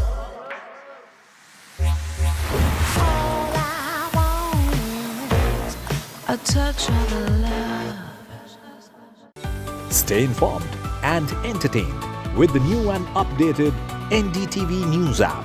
You can watch all our channels live, listen to podcasts, read breaking and exclusive news from around the world and more. Download the NDTV app today and get access to the best journalism and storytelling on your smartphone or tablet. The NDTV app. News that matters to you. She has spoken out for the first time in over a decade. How come you've agreed to speak after so long? I think he'd be happy that I took that decision to actually speak, and I think it's more of a homage. As an ode to a man who changed the landscape of corporate India. When this first thing was mentioned, that I want to make a one-lakh car, and we all looked at him in amazing, shock. Hear from Neera Radia as she breaks her silence on an icon who touched millions of lives. Remembering Ratan Tata. Exclusive conversation with Neera Radia. In a world of shifting power dynamics, India stands tall as a global force. Join us at the NDTV World Summit 2024, where Prime Minister Narendra Modi will unveil his transformative vision for the India century.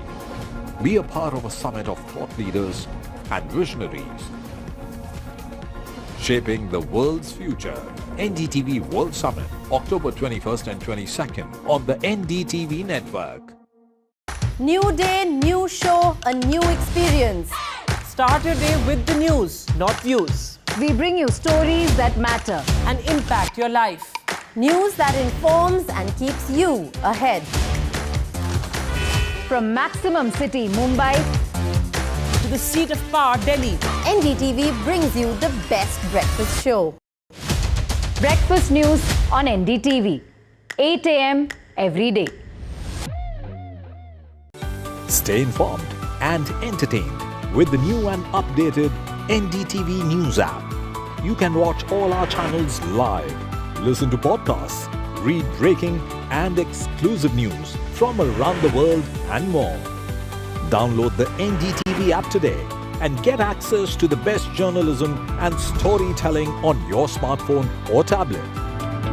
The NDTV app. News that matters to you. I don't care for no songs and proses. I don't care for no sweet boys with roses. All I want is a touch of love.